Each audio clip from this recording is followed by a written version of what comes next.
أكتوبر 6 أنت كنت مفروض تسافر مصر؟ قبل الحرب ما تصير حلمت حلم ان انا وقعت قدام بيت مقصوف وكل شيء صار معي تخيلته وحلمت فيه. هل عندك غضب تجاه العالم؟ القضية الفلسطينية أكثر قضية تم استغلالها في التاريخ. كيف نظرتك معتز لغزة حين من الخارج؟ أنت مش عارف أنت مين، أنا معتز المصور ولا معتز الدبلوماسي اللي خلوني دبلوماسي ولا عارف حاجة. والوزن ثقيل؟ للأسف أنت لما تضعف من الناس المفروض تدعمك. هذا اللي كان معي عمي. شو صورة من غزة اللي نحي في علمك؟ بنام على الرصيف في المستشفى، صحيت من النوم في حجارة صغيرة بتنزل علينا، مرة واحدة بتسمع صوت صراخ كتير كبير. بعد كل هالفقد هذا شو تعني لك كلمة بيت؟ حاسس إنه الطريقة الوحيدة للنجاة من كل اللي أنا بمر فيه من أول ما طلعت هي غزة. ترجع لها؟ لازم يعرفوا قديش إحنا مش رح ننسى يعني. ما بننسى. مرحبا بالجميع. هالإنسان أنا من زمان بايلس معاه، بس سبحان الله دائما التوقيت يمكن حكمة. وبالصدفة أنا ما أحب أقول كلمة صدفة ولا كوينسيدنس، خلاص مش مؤمن في هالكلمتين عشان دائما أحسها مرسومة ومكتوبة. جاي أنا نيويورك حق اي بي توكس، حق حلقات ثانية. وألقى الأخ موجود هنا، وسبحان الله تواصلنا وبلستي. شكرا على الترتيب هذا. فبغيت أتعرف على معتز من إطار إنساني وشخصي، وأتعرف على تجربته أكثر من عيونه ولسانه عن غزة واللي يصير في غزة واللي صار في غزة واللي لين الحين يحصل في غزة.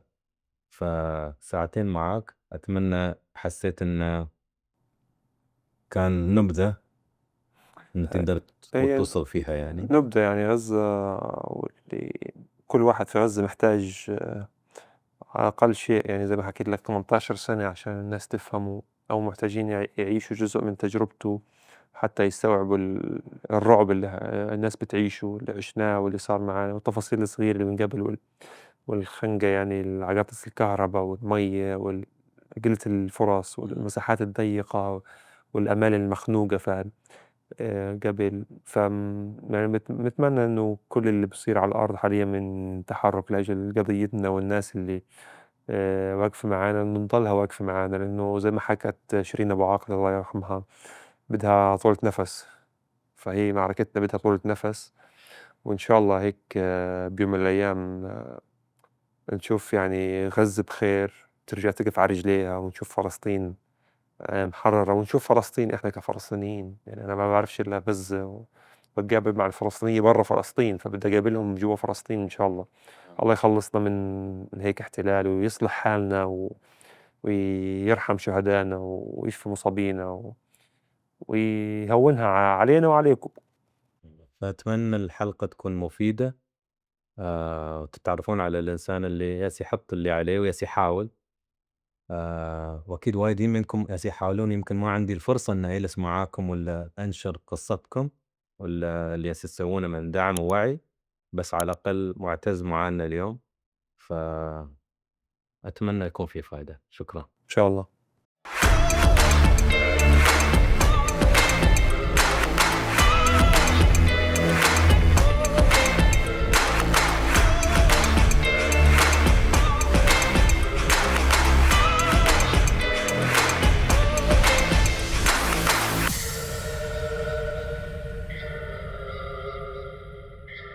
يلا بسم الله، let's go. أوكي، هلا هاي أول مرة أشوفك. أول مرة نتقابل. وتعرف معتز، برنامجي لا ديني ولا سياسي، ولكن الموضوع اللي صار اليوم موضوع غزة، مش موضوع طاف كل هالاشياء. الموضوع صار انساني بحت. يعني ما اشوف ان اي انسان مفروض يتقبل من اي لون، من اي جنسية، من اي ديانة، يقدر يتقبل الوضع، لا من اطفال اللي يموتون، لا الابرياء اللي يموتون، لا من سلب ابسط حقوق الانسان اللي مفروض في 2025 الواحد يفكر كيف. تعرف، فاليوم بغيت أجلس معاك، جزء أتعرف عليك وجزء نتعرف على غزة من عيونك أنت. بدك 18 سنة بودكاست. صح. لو نبدأ على الأقل نبدأ نوصلها. فببدأ بالسؤال الأول. بصراحة معتز، كيف حالك؟ يعني حاليًا زي حال أي حدا من غزة طلع من غزة بالحرب، ضايع، ويعني زي ما بنحكي هيك فقد نفسه أو بطل عارف شو بده. فبس ضايع، حالي زي حال أي غزاوي فلسطيني ضايع. بس أنا يعني باحاول، وبنفس الوقت يعني باحس إنه الحِمل عليّا أكتر على أساس الattention تاع العالم اللي مرّة واحدة هيك أخدته الحِمل هذا، وصار عندي مكان إنه بدي أوصّل صوت الناس منّه، وعندي علاقات وناس ومتابعين قادر أساعد فيهم ناس تانيين. إيه. فحاليًا يعني باختصر أنا كل يوم في حال، حسب شو بيصير يعني. فيعني ضايع، مضغوط، عصبي زيادة عن اللزوم على أتفه الأشياء، أمّا الأشياء الdeep العميقة لأ مش عصبي. و باحاول، بس هاي حالي يعني. إمم. إذا آخذ إذا أعطيك شنطة backpack إمم. وأقول لك: معتز، حط لي كل المشاعر اللي هسه تمر فيها في هالفترة، وتحط لي إياها في شنطة وتسكر الشنطة وتعطيني شنطة وأفتحها، شو الأشياء اللي أحصلها داخل؟ طيب أنا من أول ما طلعت من غزة باحكي للي حواليّا المقربين إنه أنا باحس جوّاتي في زي هيك إشي ساكنني نفسي أحط إيدي جوّا تمي أطلّعه وأرميه. مش عارف شو أوصف الشعور هذا. فهو إشي نفسي اكتشفت. أنا كنت في الأول يعني أحيانًا أنا مخيلتي واسعة، فباقول حدا يمكن عامل لي عمل. بس قالوا لي: "لأ إذا أنت بتسافر يعني فوق بتقطع بلاد وبحر خلاص بيروح الفك." قُلت: "أوكي تمام." هو اكتشفت إنه هو شيء نفسي. فأنا اللي هو شعور القرف. أنا قرفان من الدنيا، قرفان من الوضع، معدتي قالبة. اهم. يأس، شوية أمل بسيطة موجودة إنه لازم يكون عندنا شوية أمل دايمًا. آآ عصبية، كتير، مليانة كتير شغلات. خوف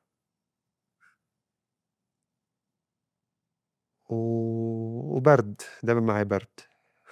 إمم. البرد ده مربوط برضه بالتوتر والشغلات هذي اللي هو إمم. ولو سألتك أنت مين؟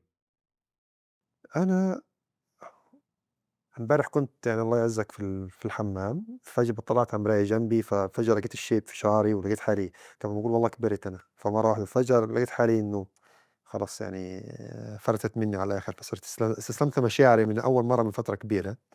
فأنا فيش شاب صغير كان نفسي ألعب سلة بس ما كانش في بوت مقاسي في غزة لأنه رجلي كبيرة، مقاسي 50. ما لعبتش سلة، لإنه غزة مش بلد تقدر تجيب فيها هيك شغلات، إنه مسكّرة ما بتقدرش يعني تطلب على أي إشي ويجيك، مش سهل. أيوه. آآ فأنا يعني كنت دايمًا العريف في الصف، اللي هو بيكون الحدا اللي بيكتب أسماء، بيوزّن الطلاب، ب ب فكنت العريف بالمدرسة فكنت يعني دايمًا أحس عندي اللي هو نواة القيادة والتغيير، إنه دايمًا باحس جوّاتي إنه أنا بدي أكون أعمل إشي وأسوي إشي. أنا عندي هو نواة القيادة زي بنحكي. فشاب صغير من غزة، آآ نيّتي تجاه كل شي بخُص قضيتي كتير صافي. و وحدا دايمًا بيحاول كان، حدا من طول عمره بيحاول إنه يطلع للنور ويشوف العالم نظرة فنية كتير إيجابية، كتير نظرة حلوة للحياة. بس فجأة انقلب كل شي، الفُرص كلّها اللي كنت أتمناها وأحلم فيها أجتني بس بظروف خلّتني أكرهها. وآمم وبس، يعني وحدا دايمًا ماشي ومعدته قلبة. أنا هيك باحب أوصف حالي، أنا المشاعر السيئة كلّها بتنزل في معدتي. وجديد صار عندي قولون عصبي. إمم. قُلت لك أنا كتير سلبي جاييك، عندي طاقة كتير سلبية. ما أقدر أحكم عليك وما أقدر ألومك معتز. طبيعي جدًا يعني، أحس لو ما كنت سلبي ما بتكون طبيعي، يعني هي في مشكلة. شي غلط إيه، يعني طبيعي إنك تشعر باليأس وأصعب يمكن شيء يمكن أصعب إنك تحس بالأمل من خلال كل هاليأس، تعب طبعًا، طبعًا. وايد صعب إنك تلقى أنا تدوّر وين باحاول أحصل أخلق أمل. الأمل صراحة، يعني خلقه باخلقه، يعني أحاول أصنعه خلّينا نحكي عشان يعني الكلام ما يكونش يتاخد إمم، بسياقها. باحاول أصنعه، والحمد لله كل يوم باصنع عمل شوي جديد يعني، إمم، قديش في ضغوطات وقديش عدّى علي وقديش كذا، الحمد لله ربنا موفقني إني أصنع شوية أمل هنا وهنا وهنا إمم. الحمد لله. قصة حياتك في 3 كلمات.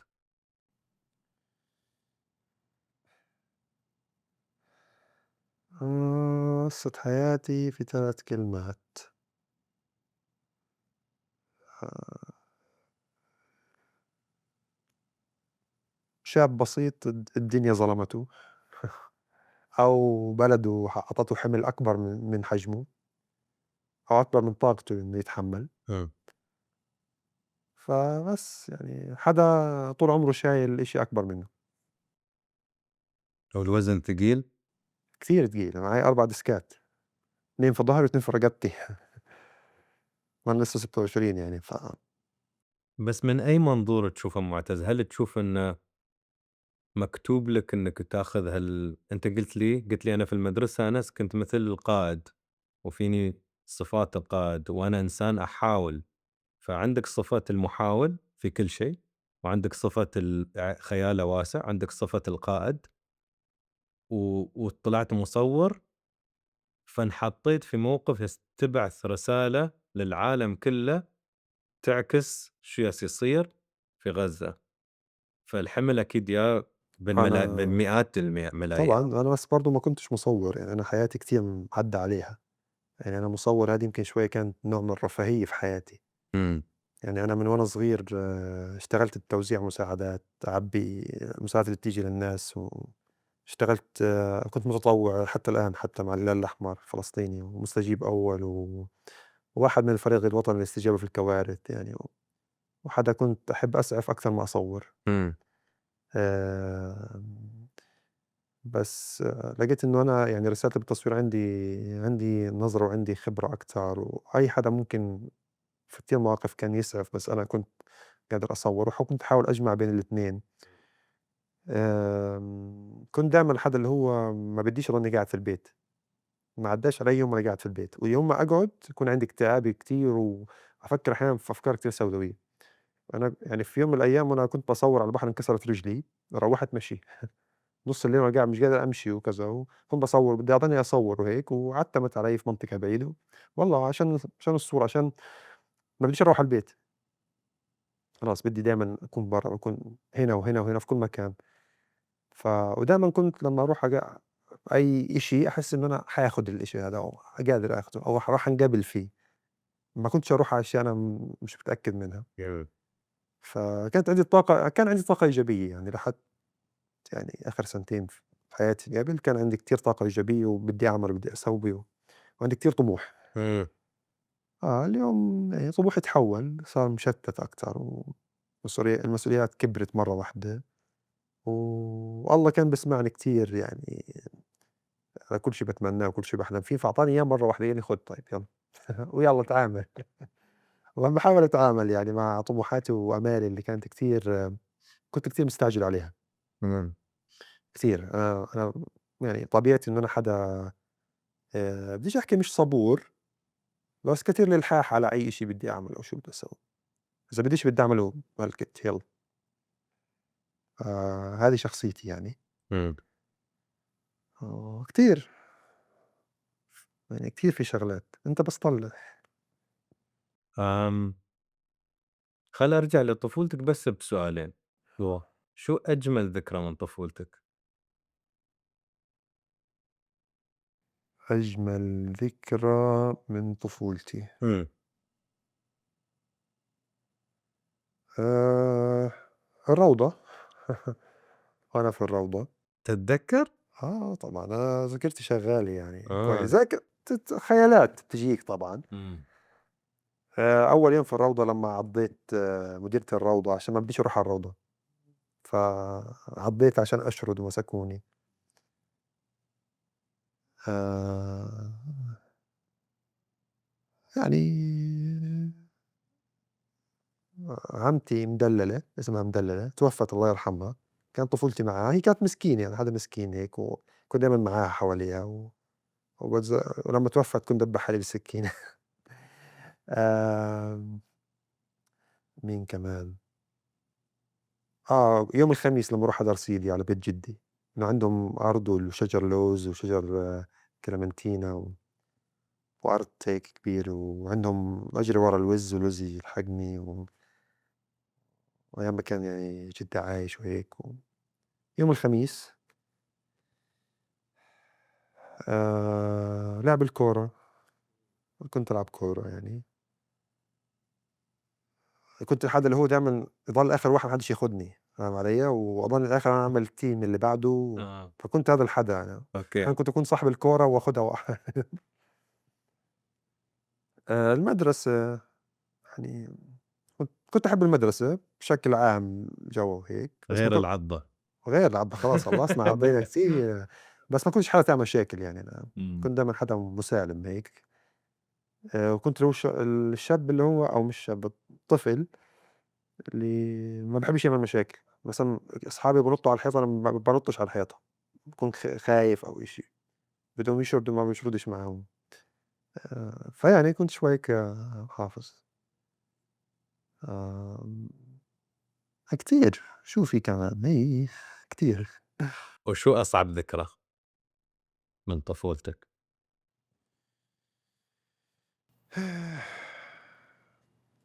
أصعب آآ ذكرى إنه كنت تعرّضت كتير للتنمر في الحارة، من قرايبي، في المدرسة، من الطلاب، يعني كانوا يحكوا لي زرافة عشان كتير طويل. فكان إشي يعني تنمر، ويعني التنمر اللي تعرضت له كتير في حياتي. آآ يعني فقدت صاحب وأنا في المدرسة استشهد، كان لاعب كورة اسمه علاء في إمم. 2014، كنت 15 سنة يعني، كنا نلعب كورة سوا وكان لعيب هو يعني شاطر. فكان عندي في البيت قبلها بيومين ونطلع على الأباتشي وهي بتقصف هيك ك بعدها بيومين أنا طلعت من بيتنا لإنه المدفعية كانت تضرب وهيك واستشهد بمدفعية والله يرحمه توفى يعني.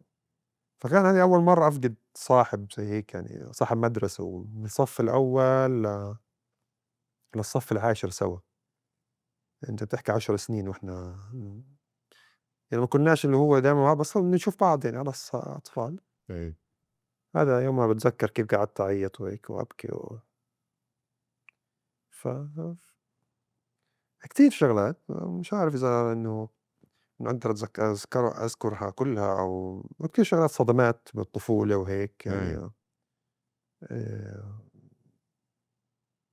يعني خصوصًا عشان الحكي بالعربي فحيكون اللي هو فاهم علي إنه بس ممكن بالEnglish تلاقيني أوكي باحكي في شغلات لإنه في شغلات هيك مش حتكون مريحة بالعربي، بس تقدر تخلط عادي. حتترجم بقى مش راح يعني تفرق، ومش راح تغيّر إشي يعني إنه أحكيها وخلص صارت. إمم. إنه أغلب اللي حواليّا ما كانوش مش إنه ما كانوش عارفين قيمتي، بس زي ما كانوش شايفينك بالعين. مستهينين. exactly. إمم. لحد ما يعني شوف أنا بكل السوداوية اللي صارت في حياتي في جزء ما الله أخذ لي حقي من كل شي صار معي مرّة واحدة، فأنا يعني كتير دايمًا الله هيك هنا موجود من جوا قلبي لإنه آآ قديش قديش عدّى علي في حياتي، بس عمري ما طلبت منّه إشي خيّبني يعني، إمم. الحمد لله. الحمد لله. ليش تصوير؟ طيب أنا يمكن أكتر طفل في غزة عنده ألبوم صور، عنده صور وهو صغير، يعني زمان كانت الكاميرا يعني إشي luxury يعني خصوصًا في غزة، إنه غزة لفترة كبيرة الناس بيفكروا إنه يعني مش واعيين إنه صار في digital يعني، الأغلبية صاروا تحمّضها وزي هيك يعني لفترة كبيرة يعني، أنت بتحكي لعند 2010، 11 أو 2015 أحيانًا كنت أروح على مناطق أصوّر فيها، الناس يحكوا بدك تحمّضها فاهم علي؟ ف لحد ما بينت الجوالات وصارت اللي هو مع الكل وهيك، فقلّت اللي هي يعني قيمة الصورة، يعني صارت أي حدا بيصوّر. إمم. فعندي ألبوم صور كتير كبير من وأنا baby سِبته في غزّة من هبلي، يا ريتني ما أخدته معي، مش عارف ليش ما أخدتوش معي.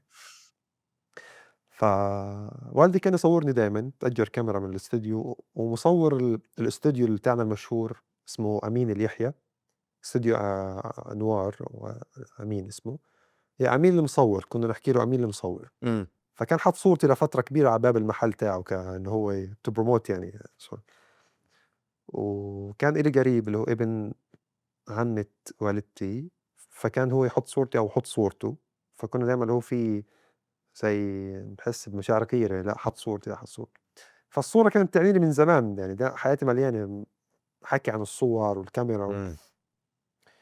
وتقريبًا ب2013 يعني كان عمري 14 سنة. كان مبين عجوز بس أنا يعني 99. كنت أخجل أحكي عمري، ما باحبش حكيت عمري لحدا، فجأة لقيت العالم كله عرف عمري خازوق. ف في 2013 كنت آخُد كاميرا ديجيتال من ابن عمي اللي هي الصغيرة هذه اللي بتحط فيها حجر واللي هو بطارية وبتصوّر كنت أصوّر بس ما باعرفش آخُد الصور، يعني أصوّر بس، أطلع هنا، أروح هنا، أحاول أروح مكان، ورد، نحلة، ورد، زي هيك. و وبعدين صاحبت ولاد في صفّي في المدرسة معهم كاميرات ديجيتال، يعني Canon D500 إمم. فاهم علي؟ فإنه Canon it's a big deal يعني. إمم. ف بس كانوا يعني اللي هو ما خلونيش أمسك الكاميرا، فاهم علي؟ طَب بدك أعطيني إياه، لا، كنت أحاول يعني وأحيانًا كنت أروح أتردد على استديوهات التصوير، اللي هو ما بيفهمش إشي غير إنه بيصوّر حفلات شباب وأفراح، بس هو ما بيعرفش أي شي في الكاميرا، هو بيحط أوتو بيصوّر، فهو مش يعني مش فاهمها. فأنا باحب الequipments، باحب التكنولوجي بتاعة التصوير إمم. وباحب العلم هذا يعني. فكنت أحاول إنه أروح معاهم أتأخّر بالليل، كنت أنا في مدرسة يعني المفروض إنه تنام وتصحى تروح على المدرسة تاني يوم، كنت أروح أسهر في حفلات شباب وهيك الساعة 00:00، 01:00 على أساس إنه يمسكوني الكاميرا يعني. وطبعًا يستغلّوني إنه أنا روح هات وسوي وودّي وجيب، تصير زي صبي يعني عندهم، فاهم علي؟ وأنا بدي أصوّر بدي أمسك الكاميرا، ما يخلّونيش عارفين وأنا بدي يعني ما يخلّونيش أمسكها والله العظيم. ف وظلت زي هيك لحد ما في يوم من الأيام يعني هيك تعرضت لصدمة إنه أنا يعني أبوي كان معي يعني كان بخير بالفترة هاديك وهيك، فقُلت بدي كاميرا يعني يشتري لي كاميرا، فاللي هو يعني زي استهان فيّي هيك إنه ما حبّش إنه يعني شو أدفع لك هالمبلغ في كاميرا يعني إنه أخدت الصدمة هذه يعني إمم. وهيك، وهو قادر يعني مش إنه مش قادر، هو قادر كان. ف الحدا اللي كان معي عمي، والدتي هي اللي كانت يعني قديش هي كانت قاسية عليّا وأنا في طفولتي، بس هي قديش هي صارت حنونة عليّا كتير يعني، هي الحدا اللي ساعدني. فهي كانت اللي فهمتني، بس بنفس الوقت مش الحدا اللي هو على قد يعني يجيب، لكن بنفس الوقت يعني آمم، خلص يعني عارف أنت بدك يعني ابني بده هالشغلة، فبس هي هيك شايفة الموضوع يعني. بس في يوم من الأيام كلّمت عمي في أمريكا، هو طبعًا أنت في غزة ويكون عمك في أمريكا، فأنت بتفكره هو ترامب هنا، فاهم علي؟ بتفكره إنه هو يعني ف يعني قعدت أحكي معاه وكذا، وإنه باصوّر باورجيه صوري وإنه قال لي: "بس أنزل على غزة بدي أجيب لك كاميرا." فأنا مسكت في الكلمة هذه، فكل يوم أصحى متى بدي أجي على غزة، بعدين هو حكى لي هيك هالكلمة، هو لا راح ييجي على غزة ولا لحد ما في يوم قال لي: "والله يا عم خايف أنزل أسكر المعبر أفقد شغلي وأولادي ومدرستي." لإنه أنا لمّا إجوا في 2006 على غزة هم من أمريكا، فكان اللي هو عمي اللي جاي من أمريكا على البلد ومعاهم كاميرا كانوا بيصوروا. إمم. ف فما جاش عمي على أمريكا وأنا ضليتني باستنى في الكاميرا. في يوم من الأيام بنت عمي كانت في أمريكا فزارتهم فعطوها الكاميرا في الشغل وروّحت لي فيها، وروّحت يعني آآ طبعًا أنا بدي الكرتونة أهم من الكاميرا، فروّحت من معبر إيرز. عند الإسرائيليين ممنوع أنت تعدّي بكراتين أو أشياء يعني، يا دوبك الشنطة كإنّك أنت شايلها ممنوع ف هي جابت الشنطة، فكلّمتني قالت لي: "أنا وهيني روّحت هيني بالحارة، تعال يعني العصر خُدها." عاد هم بيحبّوا يناموا الضهريات يعني أنا ما الكاميرا إجت فرُحت وهم من النظام اللي هو بنسميهم عندنا في البلد نظام أمريكي يعني، مش إنه أنا لأ بدك تيجي لي بمواعيد وكذا، هذا أنا في الحارة كنت أي باب أفتحه وأفوت. ف فما يعني قعدت أطبّق على الباب وما حدش يرُد، أروّح على البيت أحس حالي خجلان منهم، بعدين شوي ألبس وأروح أخبّط تاني على الباب، لحد ما صحيوا، فرُحت جِبت الكاميرا وفتحتها وأهلي كانوا حواليّ بيتفرّجوا، فتحتها وباورجيهم العدسات وكذا وبديت أصوّر. تاني يوم ما إجتني الكاميرا توفّت قريبتنا، فأنا كنت طفل وهو في أي عزا في أي كذا بتلاقيه هناك دايمًا باسوي وباقعد، ما رُحتش على العزا، أخدت الكاميرا وقعدت ألفّلف وأصوّر. فقضيت فترة كل يوم عندي الكاميرا أصحى ألمسها أمسكها، أصوّر غروب، أتعلّم كذا، قعدت تقريبًا شهر مش عارف أحرّك الfocus points على الكاميرا كيف تتحرك، وأنا ما كنتش الحدا اللي هو يفتح يوتيوب يعني ما كانش أيامها دارج عندنا، أنت لازم تسأل حدا، تروح لحدا، فلحد ما هي كان 2015 ف طبعًا في 2015 بالنسبة لك جديد يعني، بس أنا بالنسبة لي كان بدايتي لسه فكنت أروح على البحر، أروح هنا وهنا. أروح يوم عيد لمّا أطلع على مينا غزّة إنه أنت it's a big deal يعني إنك تروح وتصوّر وهيك، تروح على برج الغِفَري اللي انقصف حاليًا، تطلع فوقيه، لمّا تطلع فوقه تتخبّى من البواب وكذا، وتطلع بتصير على الطابق ال16 مفتوح الباب الexit emergency هذا مفتوح، فأنت تطلع ال16 اوعى يمسكوك فكان اللي هو يعني وتصوّر، تتعلّم الedit كان طبعًا يعني الكاميرا هيك جِبتها، اللابتوب كان هو لابتوب البيت أي حد بيستعمله وشاشته مكسورة وألوانه طبعًا fake فأنا باعمل الصورة إشي بتنزل بانزّلها ألوان تانية، وكنت باصوّر for the sake of تصوير يعني بس لهدف التصوير، ما كانش عندي إنه والله هدف لأ بدي أصوّر بس وأتعلّم شوي، شوي، شوي، شوي، إمم. وفي يوم من الأيام إجا مصوّر من هولندا على غزّة يعني دخلت هيك معهم على الخط مع الهلال الأحمر I joined them كان معاه 5D Mark III إمم. و2470 فأنت بتحكي يعني كإنّي بامسك Rolls Royce في الوقت ده، فاهم علي؟ 2014 إنه شو يعني أنت ماسك إشي مش أي حد بيمسكه يعني، إمم.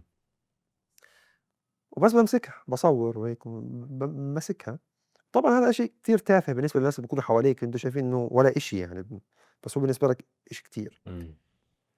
وشوي، شوي بقيت أصوّر، خلّصت الثانوية العامة وهيك، فجيت بدي أطوّر الكاميرا يعني، نفسي أروح على الfull frame بس ما قدرتش، فرُحت يعني فاللي وقف معي هالمرّة والدتي برضه، فشافتني قديش إنه خلص إنه إحنا معروف عندنا في البلد إذا أنت خلّصت مدرسة وكذا لازم تجيك هدية، فأنا أصلًا صاحبي اللي معي راح جاب full frame كاميرا 6D وأنا مش قادر أجيبها يعني، فلقيت أمي مرّة واحدة بتقول لي خُد هي أعطتني شوي من دهبها قالت لي روح بيعه وهات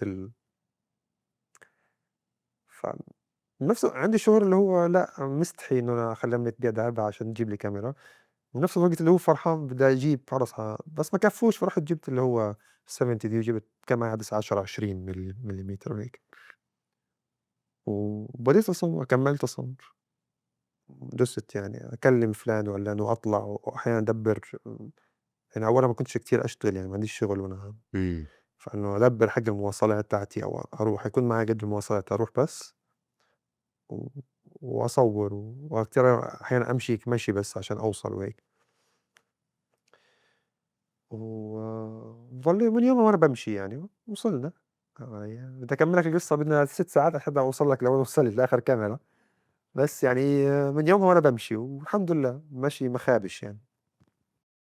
تعرف معتز، قريت وأنت الحين عم تسرد لي القصة، في أكتوبر 6 أنت كنت مفروض تسافر مصر؟ أنا صاحب إلي أجاني، يعني كنت محوّش مبلغ من شغلي وهيك، وأجاني صاحبي قال لي معتز بدي أنزل على مصر وبعدين أنزل على عمان، تعال نروح أنا وياك على مصر وهيك. أنا كنت في 2022 في مصر، فقُلت له والله ماشي، قُلت يالّا بننسّق وبنطلع. إمم. فضليتني لحد يعني نفس اليوم قُلت له اسمع مان، قُلت على أساس إنه هو يروح وألحقه، قُلت له اسمع مان نروح أنا يعني شغلي ماسكه جديد وعندي كتير التزامات، فمش حاقدر إنه أطلع لقيته بنفس الوقت هذا، لأن أنا عارف مصر حاروح أصرف ومش عنديش شغل فيها إمم. آآ خلاص يعني فقدت الأمل إنه أنا أحاول برّا، حاولت كتير، كتير فشلت يعني في موضوع الطلعة، وطلع، هو من هداك اليوم طلع وما رجعش على البلد، وكان بده يخلّي سيارته عندي، فما خلّاهاش عندي، فانقصفت سيارته اللي كان جايبها جديد وخسارة يعني، ما طلعتش، إمم.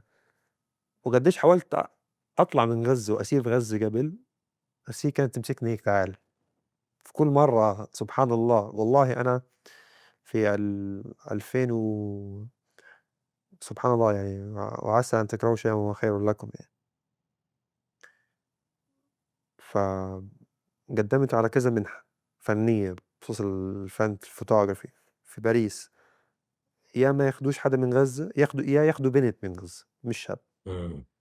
على سينا university كان عندي معرض صور بعد 2021 2022 روّحت من مصر عشان أقدّم على الفيزا، أنا بريء يعني طالع، فكنت باروح أقدّم من مصر على الفيزا وأسافر بسرعة، راحت تقول لي: "لأ أنت معاك إقامة؟" قُلت لهم: "لأ." قُلت: "شو يعني؟"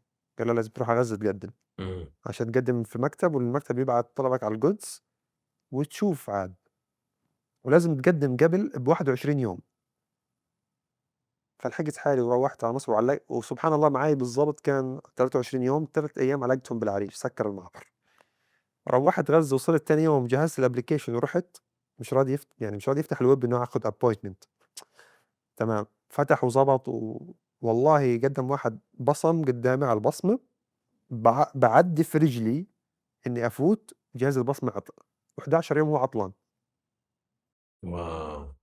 راحت عليّا. قعدت يومها أخبّط حالي وخلاص يعني فرصة إن أنت شاب في غزة تجيك فرصة على إيطاليا وart وphotography وهذا حلمي يعني، راحت علي ما ضبطتش.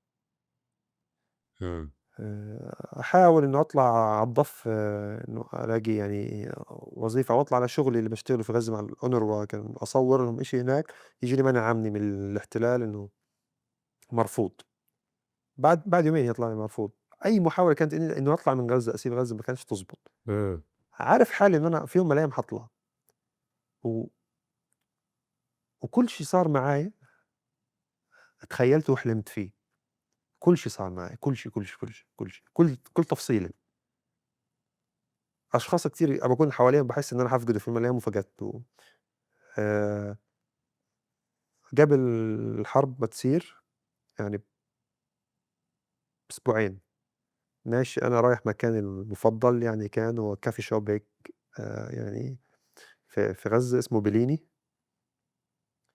آآ مكان باحبه أنا، هناك بيحبوني، أصحابي استشهد منهم واحد اسمه علي الله يرحمه، هذا يعني كل غزة بتحبه وهو waiter بس هذا روحه حلوة الكل بيحبه وهيك، وهو حكى لي في يوم إنه في إشي حيصير وهيك وسبحان الله يعني استشهد في الحرب هذه.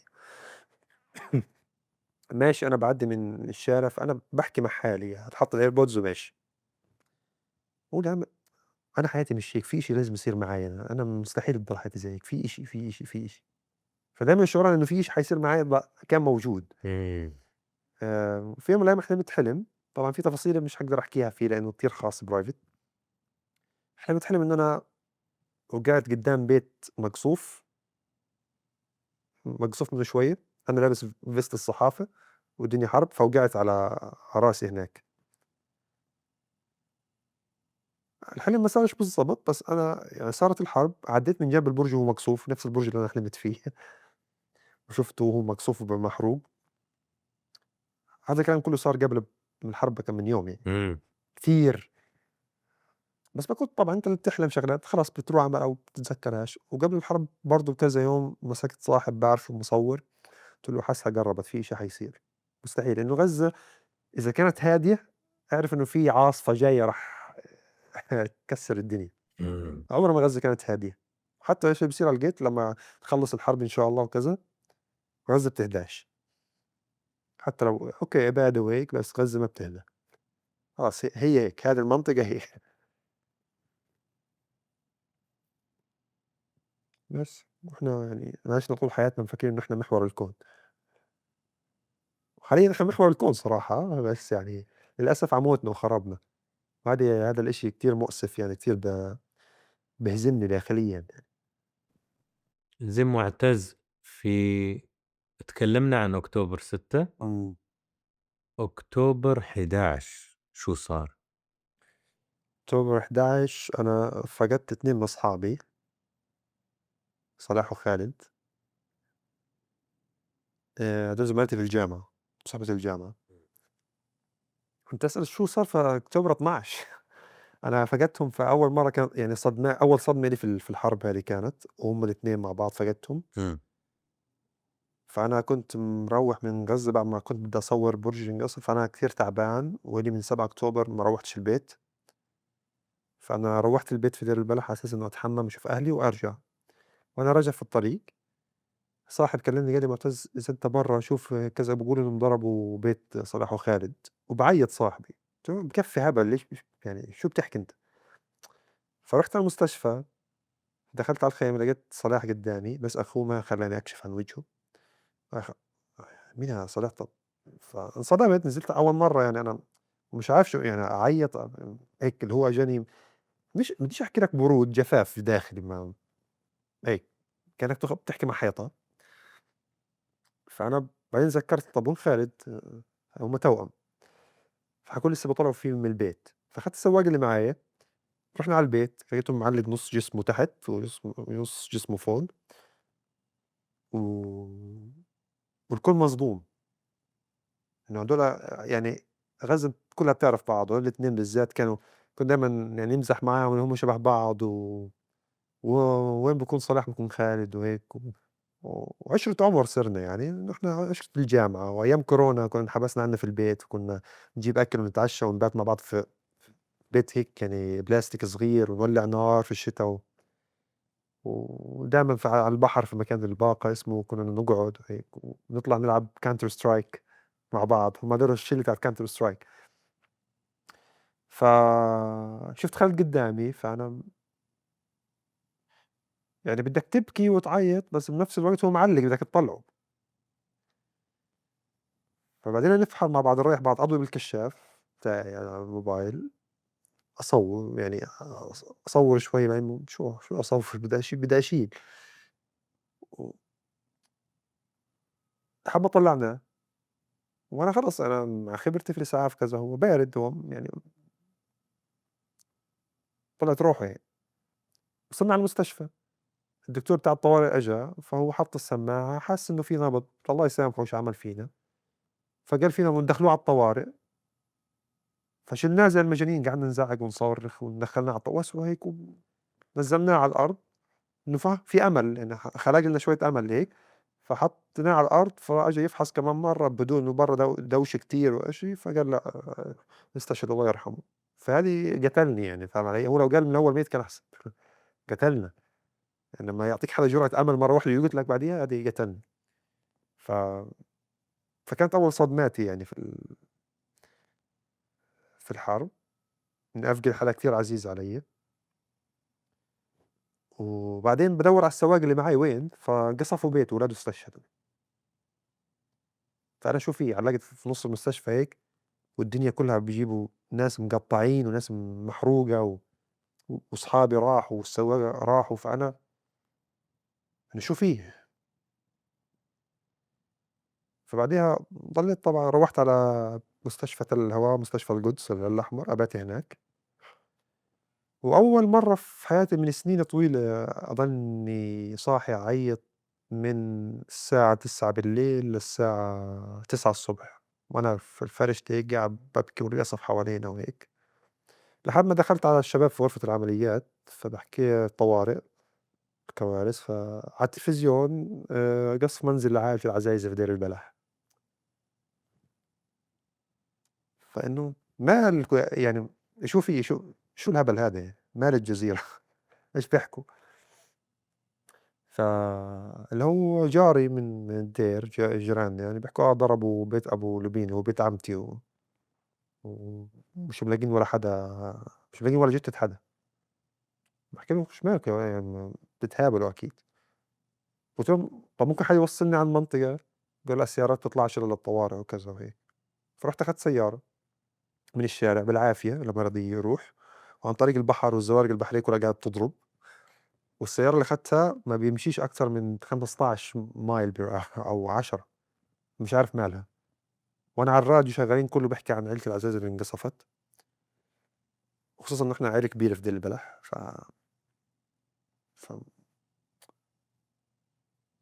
ف لحد ما وصلنا وباحاول أكلم فيش شبكة، ووصلت هناك بالاقي بيت عمتي اللي هو دايمًا يعني رايحين جايين وهيك مهروس بالأرض، دم في كل مكان، دم مال الأحجار.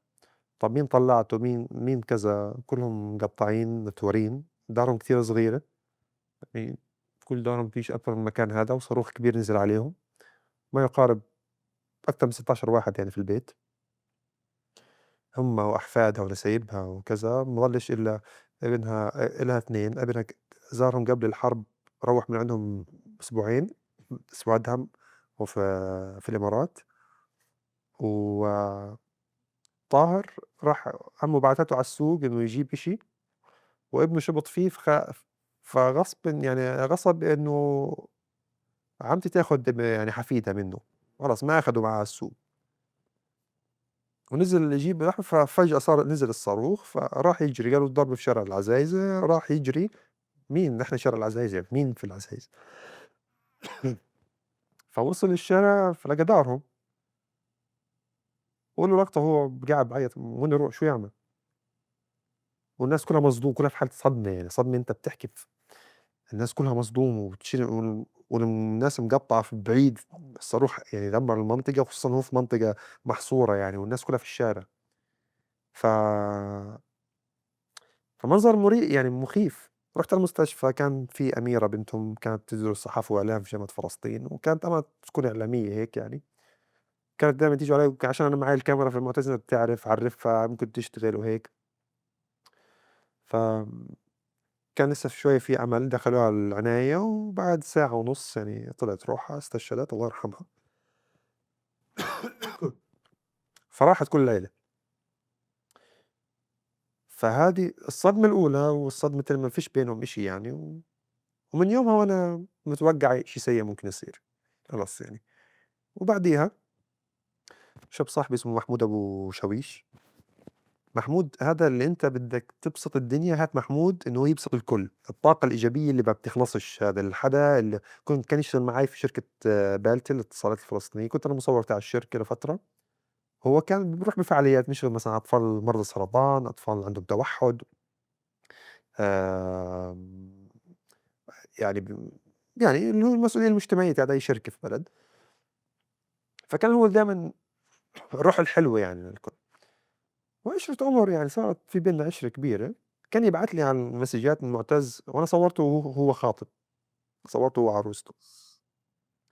فمُعتز أنت يعطيك العافية، قُلت له: "مُعتز بالله خلّيني آجي معك، بدي أساعدك، بدي أقف معك، بدي أكون معك." قُلت له: مان أنت متزوج وعندك بنتين توم، وسيبك منّي أنا وحداني single براسي، ما حد يعني ما بديش أشيل مسؤوليتك يا عم أنت في الآخر يعني."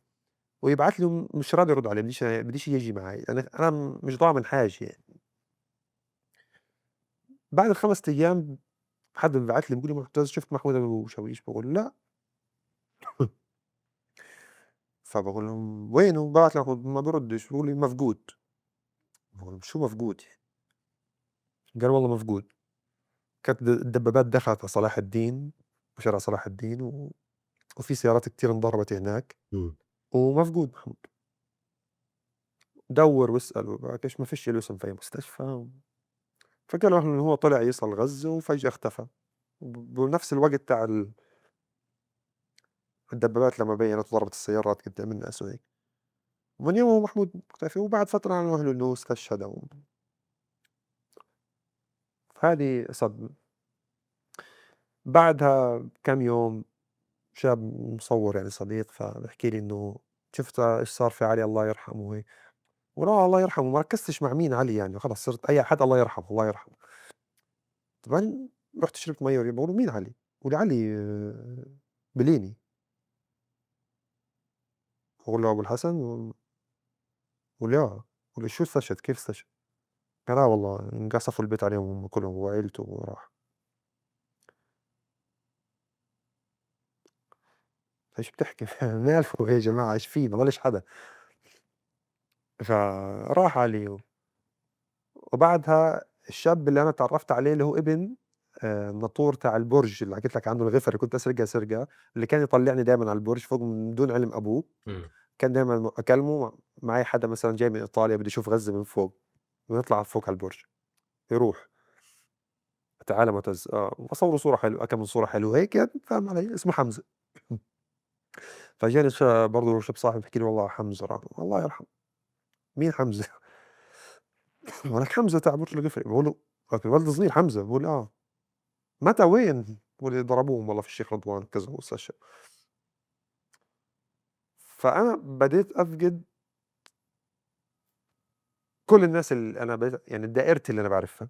في يوم من الأيام كنت برفح رايح أجيب مساعدات من اللي هي يعني لجنة الإعمار القطرية كان لهم مركز، يعني بتعرف رغب بتروح مثلًا جبت كم من خيمة استعداد لأي إشي. وما كانش في نت معي وما فيش شبكة واقعة على الشبكة. فقضيت كل يوم في رفح. مروّحت وصلت الشارع باقول لمحمد أخوي إدريس ورجوني فيديو مدفعية بتضرب عندنا في حارتنا ورا الأرض. بيقول لي: "أحمد إسماعيل استشهد." باقول له: "مين؟" ولد أحمد جارنا وبنلعب كورة سوا كنا مع بعض وكذا. كان بيعبّي مَيّة هو و2 فوق بيته، مَيّة إلهم حلوة، والمدفعية ضربت البيت واستشهد. أحمد من أجمل الشباب اللي ممكن تشوفه، من الأرواح الجميلة الطموحة اللي كان في تركيا قبل ما ورجع قبل الحرب بكم من يوم، وراح بضربة مدفعية، شاب كتير جميل ما بتلاقي زيه. بعدين غير مثلًا رشدي السراج صاحبنا استشهد. كان كان رشدي ما يرضاش ياخدني معاه طلعات التصوير بالحرب عشان خايف أمي تبهدله لو صار في إشي. فكان دايمًا يبعدني ابعد ما تطلعش معي، أنا باتحمّلش مسؤوليتك عمك تفضحني لو صار لك إشي. واستشهد رشدي الله يرحمه. كان عامل لي كارنيه إنه أنا مصوّر معاه في الشركة عشان لمّا أطلع على المعبر يوقفوني وأقول له كذا. و وأنا في بيت الصحافة في بداية الحرب كان في شاب اسمه أحمد فطيمة. أحمد كان هو الناطور تاع المكان وكذا، بس كان صاحبنا وحبيبنا وآخر أيامنا في المكان كنت أنام على الأرض، فهو كان دايمًا يدير باله عليّا وهيك. بعد فترة اكتشفت إنه هو يعني استشهد برضه في غزة الله يرحمه. آمم، بعدين أصحابي الصحفيين وكذا اللي استشهدوا، أصحابي في الإسعاف. كنت أنا في مركز الإسعاف كمان أداوم في دير البلح في الحرب، بعد ما غزة اتسكرت ومش قادر أروحها. مدير مركز الإسعاف طردني لإنه بدوا يعني الاحتلال يهددوني وكذا، فخاف على المركز منّي يعني. قال لي: "معتز ما اشوفش وجهك يعني." خلاص تمام، حاضر إيش أقول لك يعني. ف وكان في شاب صوّرني أشهر صورة في حياتي، حتى ترامب قلّدها نفسها، اللي على التايم ماجازين كانت، اللي هي ماسك الكاميرا هيك وهو قاعد، اسمه فؤاد. ففؤاد كان هو وفادي ويوسف إسعاف رايحين يجيبوا إصابة من آخر شارعنا وودوه على المستشفى. ف كان فؤاد مصوّر وعنده روحه حلوة وإيجابية وبده يشتغل وبده يثبت حاله وهيك، وأخد مكاني في الهلال الأحمر في الدير، أنا اللي كنت باطلع المصوّر مع الإسعاف. ففي يوم من الأيام طلع وصوّر وجابوا الإصابات وهُم يعني طلعوا من شارعنا وبدهم يفوتوا على الشارع العام وبعدين يلفوا على المستشفى، لقوا الدبابة في وجههم، فالدبابة ضربتهم مرّة واحدة. ففؤاد اتفتفت بالوش أي معلم. فادي يمكن شفته أنا جثته يعني كان كلّه دم وهيك بس جثة كاملة. يوسف اتفتفت، يوسف هو السواق وفؤاد كان قدّام، فهُم الاتنين اتفتفتوا، فادي كان المسعف فبيكون ورا. والمُصاب كان أسير مُحرّر من زمان، فكان جارنا يعني كنت دايمًا لمّا أروح شارك عندنا في المنطقة أروح أطلع معاه وكذا. استشهد برضه، كان مُصاب. ف وجيراني وقرايبنا في الشارع يعني يوم من الأيام كنت نايم في المستشفى على الأرض، كنت نايم خايف أروّح على البيت يضربوا البيت، فبعد شوية تهديدات وهيك، فكنت بانام على الرصيف في المستشفى عشان يكون في عندنا ضوء ونشحن الكاميرا وكذا ونتحرك من هناك. ففجأة صحيت من النوم في حجارة صغيرة بتنزل علينا، فهو أنا شارعي بعد شارعين من المستشفى، فضربة كتير كبيرة صارت. فصحيت من النوم مفزوع هيك، رُحت أجري حافي فكرته بيتي، لقيته بيت جيراني، فاستشهدوا كلّهم الله يرحمهم. ضل يعني إنهم ولدين، واحد دكتور وواحد مش عارف شو بيشتغل. ووصلنا جيراننا يعني أجزائهم طالعة من نُص البيت ونُصّهم جوا البيت، البيت وقع عليهم، فأنت لا قادر ترفع ولا قادر تشيل. و ويعني قطع لحمهم بالأرض مبعترة. كان منظر كتير، كتير، كتير ما باقدر أنساه يا ريت أقدر أنساه. وبعد فترة كنت برضه بالمستشفى وفجأة صارت ضربة كتير كبيرة نفس الضربة هاديك، فخلص هذا بيتي، ضلش أنا يمكن بيتي لإنه نفس الاتجاه تاع بيتي. فزي المجنون السيارة وعلى البيت دغري. وصلت أهلي طالعين بيجروا من البيت، شُفت بس الحمد لله. طلع قدامي دخن كتير كبير معبي الشارع، جيراننا ونفس البيت يعني والد أم الشباب أم صاحبة البيت يعني أصحاب البيت عزايزة بنت عمي. انضرب البيت أكتر من 45 واحد، جثث الناس على شجار الزيتون مبعترة، مقطّعين في الشوارع. وكان في كتير ناس نازحة عندهم. قديش كان في جثث وكان في ناس مولعة والحارة كلها منكوبة. الكل كان بيدوّر على واحد اسمه محمد. محمد ده ابنهم الصغير، كان الحارة كلها بتحبه وبتعرفه، والكل بيدوّر عليه. وينه هو مختفي بيدوّروا عليه. فجأة واحدة صار في كتير هدوء بيدوّروا عليه من تحت الركام وكذا وطلعوه، كل واحد بيدوّر. فجأة مرّة واحدة بتسمع صوت صراخ كتير كبير، لقوه واقع عليه الحيطة ومستشهد محمد. فكل الحارة كانت تصرخ، كل الحارة. فراح محمد زي ما راح غيره، وراح كذا، راح أحمد إسماعيل، وراحوا جيراننا وأصحابنا، ما ضلش حدا يعني من. فخلص يعني أنا لقيت عارق برّا تقريبًا 80% من كل الديار اللي أنا كنت تشوفهم كل يوم تطلع من هنا تشوف هذا السلام عليكم، مرحبا كيف الحال، راحوا. جميعتي قصفوها قدّامي. آآ مدرستي انقصفت، الشوارع انقصفت. المكان اللي كنت أروح أحب أقعد فيه الكافي شوب انقصف. حتى إسماعيل أبو حطب استشهد.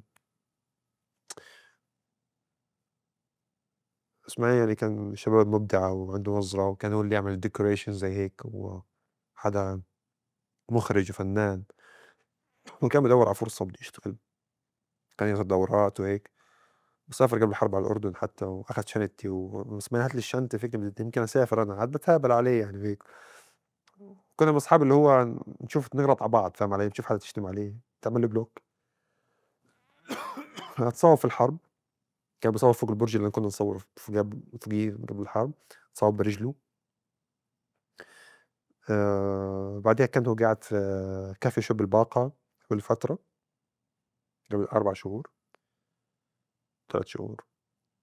وضربوا الكافي شوب والناس قاعدة فيه، وإسماعيل استشهد زي ما كتير غيره بيستشهدوا هناك للأسف. بس يعني شُفت الفيديو، يعني منظر كتير مرعب. ولا أنسى صديقي اللي أنا عمري ما قُلت له أنت صديقي، فاهم علي؟ صاحب أنت بتحبه كذا، بس ما كانش بتقولوش إن أنت صاحبي، فاهم علي؟ خلاص بتحبه كذا بس. هذا اللي اتشاركت أنا وياه الكاميرا، اتشاركنا الهموم والأحلام كذا. محمد الريفي، ترى كان صدمة عمري يعني. ما فيش بيننا كتير سنين كصُحبة، يمكن تحكي 3 سنين أنت، بس كُنّا شبه بعض، نفس القصص، نفس الهموم، نفس الأفكار، نِفسنا نسافر، نِفسنا نعمل، نِفسه يتجوّز، نِفسه بده يبني، نِفسه يطوّر معداته وكذا. محمد كان بيكره الحرب ولا بيطيقها، من أول حرب كان في مصر، روّح والحرب شغّالة على غزة، كاميرته قال لي طَب تعالَ محمد انزل معاي بنصوّر، قال لأ ما باحبش الحرب ولا بدي أصوّر إشي. ضلّه في بيته، ضلّه فشغل. كان يعني أحكي أنا وياه كل فترة وهيك. كان آخر فترة إنه تساعدني أطلع مش عارف معلّق ومحتاج كتير يعني، وفلوسي كلّها خسرتها وهيك، ومجاعة كانت في الشمال.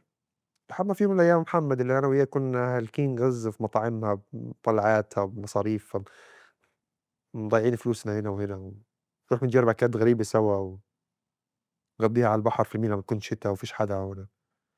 راح يجيب كيس طحين إنه حقه ولا إشي، إحنا كنا يعني نأكل غيرنا، فاهم علي؟ راح يجيب كيس طحين من عند مفترق هيك، وضرب الناس كلها وهم بيستنوا كيس الطحين. هذه كانت أول مجرى طحين يعني في المنطقة هذيك، ومحمد كان بينهم. فأنا جاني الخبر وضليتني يعني أخدت الصدمة. كنت معزوم على الناس بإفطار في رمضان في الدوحة، وفجأة وأنا باكل أجاني الخبر. فأول مرة أنهار قدام حدا غريب يعني، وعيط هيك وإشي، وسحبت حالي وروّحت. وكانت صدمة عمري. بس لأ، والصدمة الأكبر لمّا شُفت منظره بعد ما اتصاب. واحد بعد فترة بعت لي فيديو للمجزرة، وشُفت محمد يعني أبو ضحكة هادية حلوة، مُخّه طالع برّا في الفيديو، ما فيش مُخ مع الضرب الصاروخ يعني، جاي شظية كبيرة في وسعة مُخّه عشان كيس طحين. فبتلاقي أنت حاجة كتير رخيصة، بتموت لأجل اللاشيء، أنت بس بتموت، بتتفتفت وبتتقطّع عادي. فراح محمد، فقدت كتير تفاصيل من حياتي، وغير ناس كتير يعني مش عارف أتذكّر. كل يوم عندي في حدا كان أفقده. و وراها كتير ناس يعني، ما ضلش مش ضايل حدا في البلد أساسًا يعني. غزّة مش زي مش غزّة اللي بنعرفها يعني حاليًا.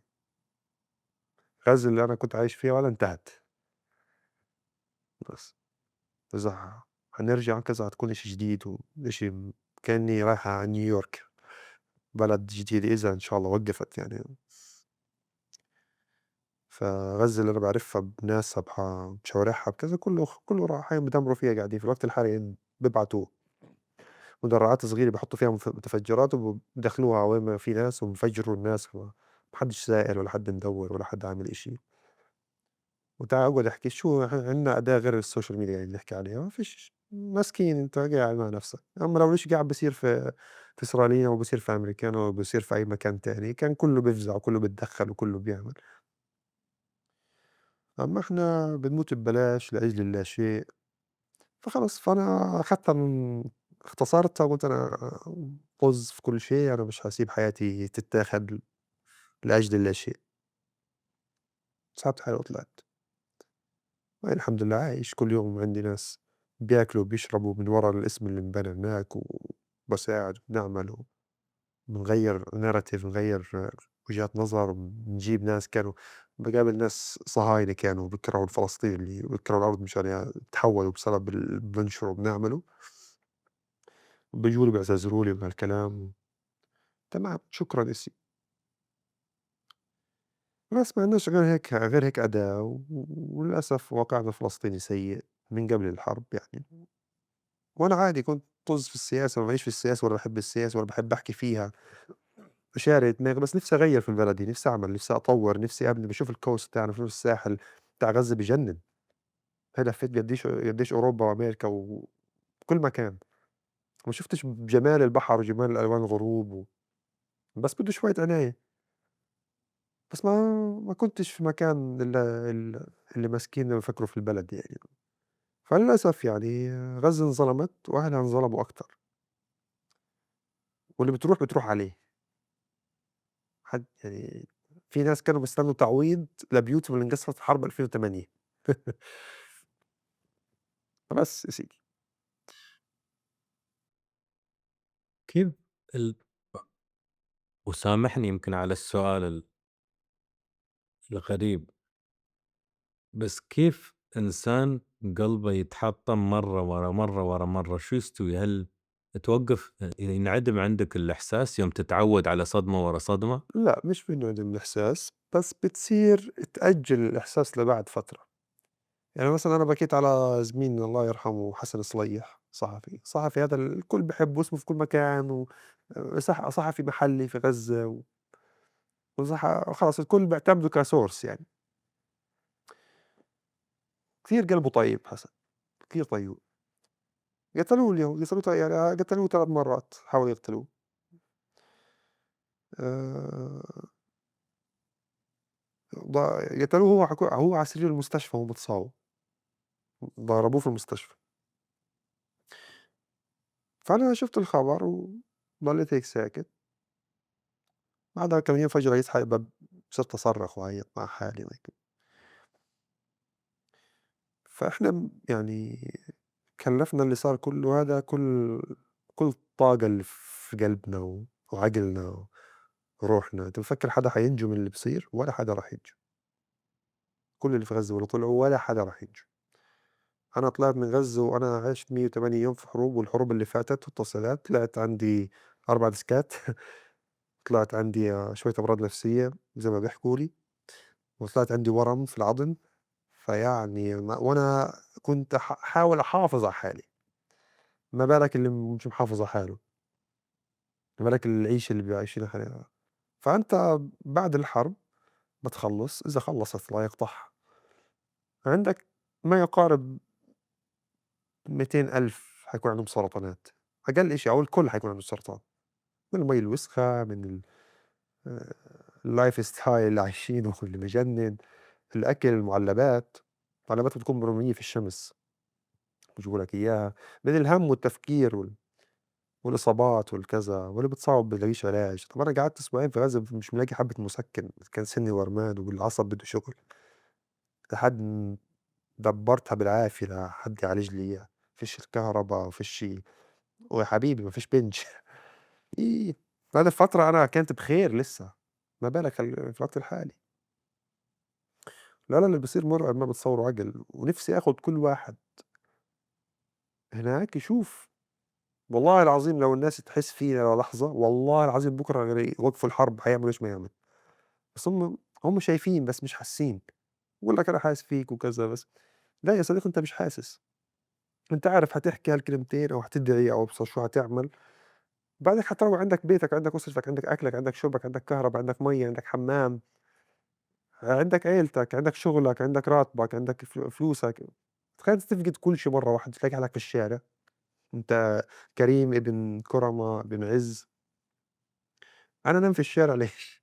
الحمد لله طول عمري بالعز وبخير والحمد لله يعني معزّز مكرّم وألاقي حالي فجأة يعني خايف من اللي يقتلوني فأنام في الشارع عشان أهلي وكذا، ف لا، ما حدش راح ينجو من اللي بيصير ولا راح يصير، ودايمًا إحنا اللي بناكلها.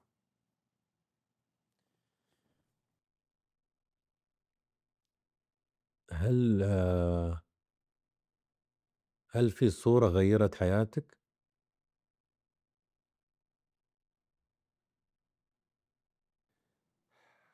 شوف هو ممكن أعتبر كصورة غيّرت حياتي لمّا أكون أنا يعني باتعامل مع اللي بيصير كإنه إشي جديد علي، يعني مثلًا أنا مُعتز عايش بلد هادي طول عمري، رُحت مثلًا ضبط الحرب هناك، إمم، ففرق معي الإشي، بس أنا هذا الإشي عايشه من زمان. إمم، واللي بيصير بيأثّر عليّا، إنه بلدي وأرضي وناسي، فالصور اللي صوّرتها ما أثّرت في حياتي، بس أثّرت في حياة اللي صوّرتهم الحمد لله. إمم. يعني كام صورة من اللي أنا صوّرتهم غيّروا حياة صاحب الصورة الموجود في الصورة، جابوا مساعدة إلهم، علاج، سفر، أنقذوا أرواح. فعلًا الكاميرا إلها فايدة. إمم. فهذا برضه بيخلّيني يعطيني ثقة بنفسي، بيعلّي من قيمتي في مجتمعي الناسي، بيعلّي من قيمتي كمصوّر، وإنه بيخلّيني شخص عايش لهدف، مش شخص عايش لإنه بس يصوّر. إمم. ف أكتر صورة يعني أكتر صورة انتشرت إلي في العالم وفي كل المجلات وكذا، ما حققت لي أي عائد مادي. ما حتى الTime Magazine اختاروها كأفضل صورة من بين 100 صورة، بعدين اختاروها كأفضل صورة من 10 صور حوالين العالم 2023. حتى لمّا دعوني للحفل دعوني زي مجاملة لإني من غزة يعني، وكانوا يعني موظفة عندهم مصرية هي اللي أصرّت عشان تحط اسمي على الlist. ولمّا دعوني لا غطّوا لي سفر ولا غطّوا لي أوتيل ولا غطّوا لي كذا ولا حاجة، حطّوني في آخر طاولة بعيدة هيك. بس شُفت دوليبة وهي بتغني مبسوط. آمم فبس يا سيدي، ورُحت أنا باصوّر يعني إبادة وهيك، ورُحت هناك، فالكل مبسوط وبغني وبارقص قُلت تمام ما عنديش مشكلة افرحوا وكذا، بس يعني طَب لو بس جابوا سيرة غزّة هيك، حكوا اسم غزّة وهُم خجلانين يعني، وقاحة، والله العظيم وقاحة.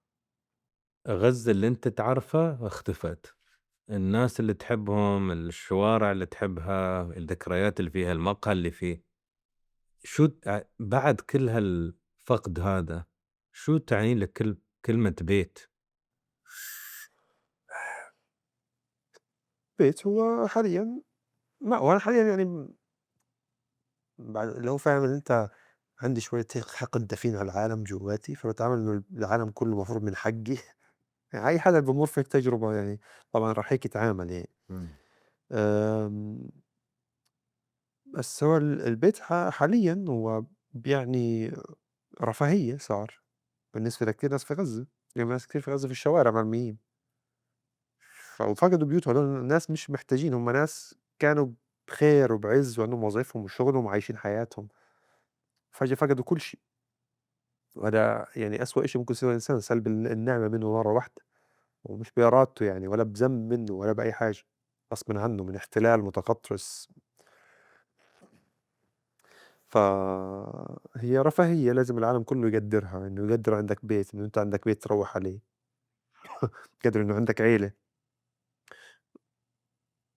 يعني أنا شخص مش يعني مش كتير متديّن، مع إني كنت، بس كتير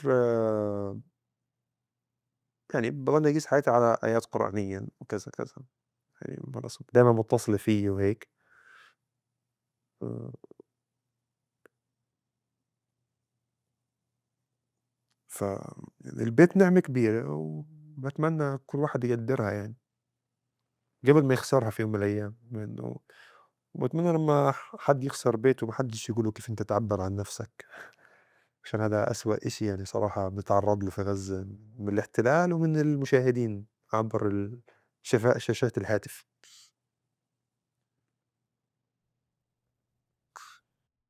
هل عندك غضب كبير تجاه العالم؟ طبعًا، بس ما باعرفش كيف أترجم الغضب هذا، باحاول أترجمه لمساعدة للناس في غزة إنه يستفيدوا منه.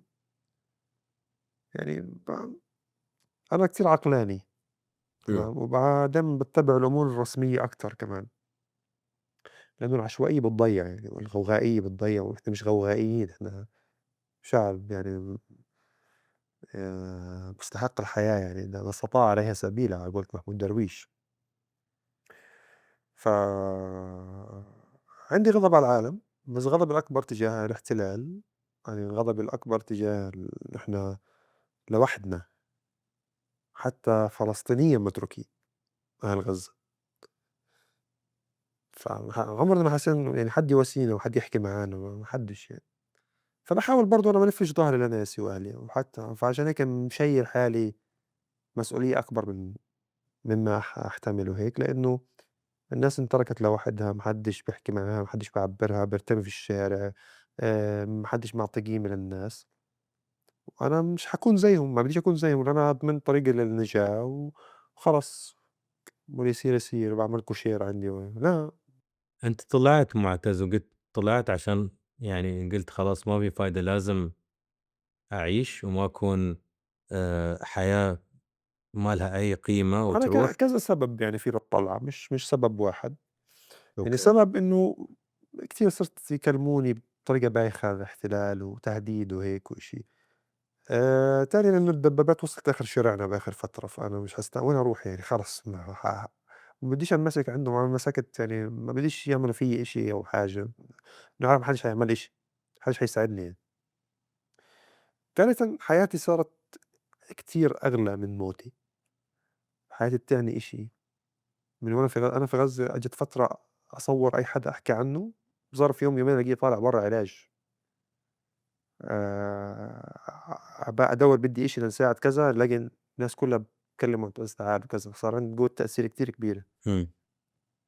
فقُلت بدي أحافظ على القوة هذه، بدي أطلع برّا، بدي أشوف العالم، بدي العالم اللي متابعني هذا من وين جيتوني أنتم 18.000.000 واحد، شوف شو تاريخكم وتعالوا نعمل إشي.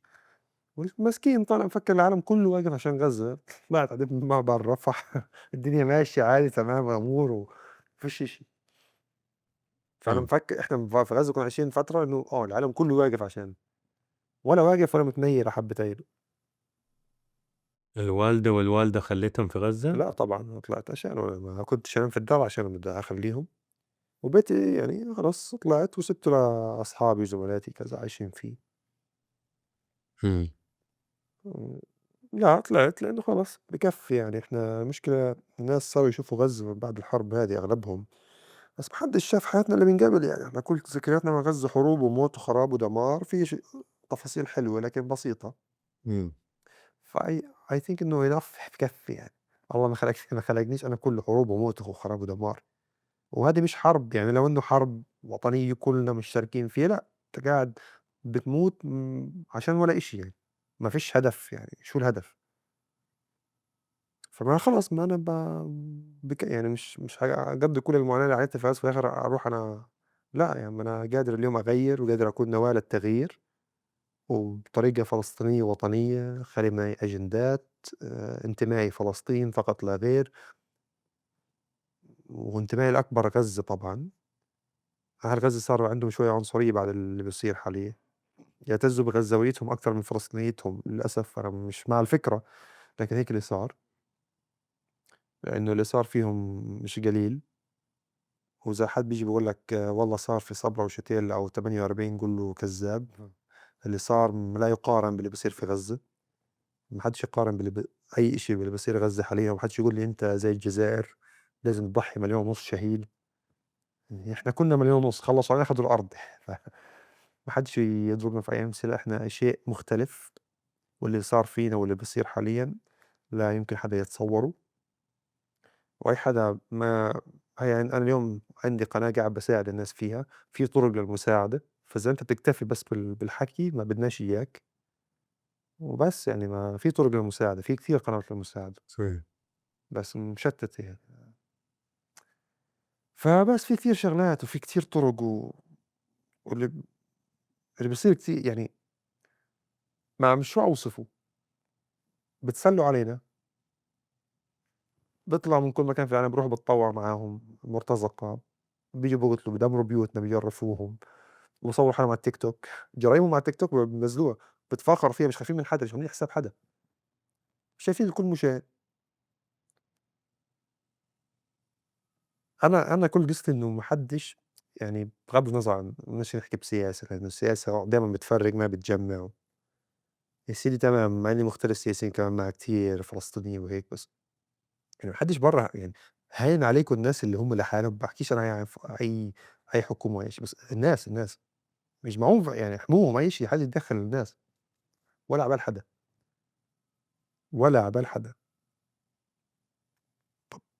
إحنا يعني ولا شيء. ف خلاص بتزعل إنه أنت يعني العالم مش شايفك وبيشوفك لمّا أنت بتموت. إذا أنت ما بتموت ما حدش بيطلّع في حياتك ولا حد بيساعدك ولا حد بيطلّع لك. إذا أنت ما بتعاني ولا بيعبروك ولا حد بيشوفك ولا حد بيكلمك ولا حد بيقول لك تعال طَب اليوم هي اعترفوا فينا، الناس قاعدين بتستقبل فيهم دول تعالوا، تعالوا جو عندنا، بتصور معاهم كم من صورة والسلام عليكم. طَب قبل الحرب ليش ما حلّيتونا يعني ليش ما حلّيتونا، ليش ما دخّلتوا تحلّوا أزمة زي ما شو فرق اليوم عن امبارح يعني، بس إنه إحنا بنموت. إمم. بس اليوم كله وأنا للأسف يعني قناعة داخلية هذه إنه القضية الفلسطينية أكثر قضية تم استغلالها في التاريخ، الكل بيستغلها، في يمكن نوايا حسنة من البعض بس للأسف يعني الكل بيحاول ينظف حاله للقضية الفلسطينية. كيف نظرتك مُعتز لغزة حين من الخارج؟ حاليًا غابة، صارت غابة، ناس بتقتل بعض وناس وناس ما حدش بيتحمل التاني، وصار في جواسيس قدام عينك بيتعاملوا مع الاحتلال بشكل مباشر، و وظُلم بيصير قاعد وناس بتحاول تنجو بروحها وكلّه بيحاول إن هو نجاة فردية مش نجاة جماعية، وكل ما هناك اتغيّرت نفسيّاتهم لدرجة إنه في يوم من الأيام أنا دايمًا يعني أنا مقتنع إنه أكتر حدا بينفهم غلط في التاريخ. أنا دايمًا الناس بتفهمني غلط.